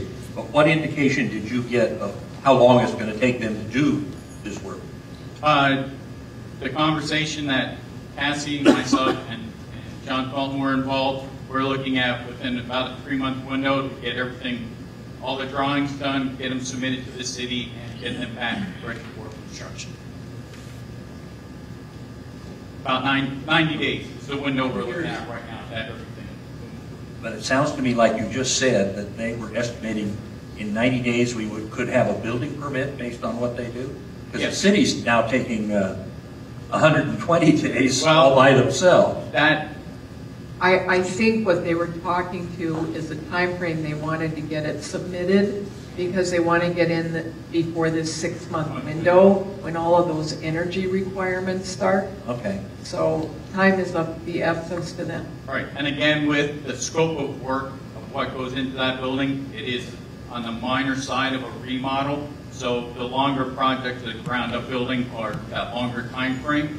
This, in my opinion, would be a much shorter review process because we're using the existing footprint of the building. Chuck, Can I ask one more question? Because we use the word remodel when we are only doing restoration.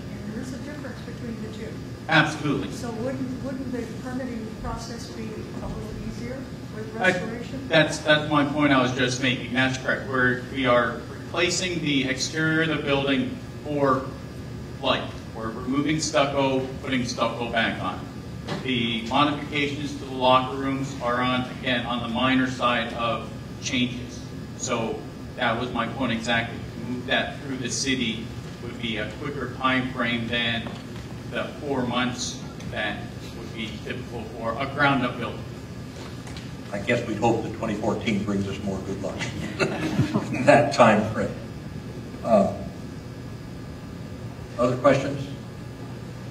Call for the question. All in favor of proceeding this way to get our West project moving? Motion passes.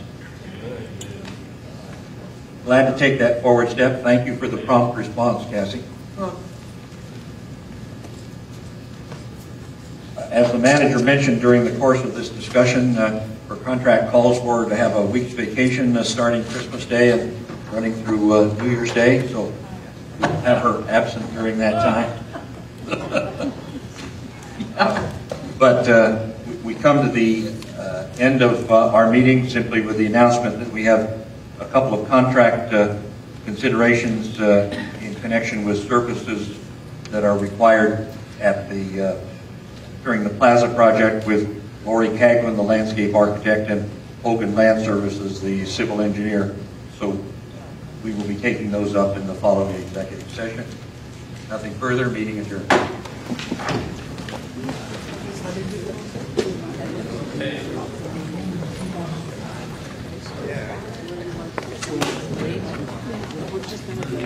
Pardon?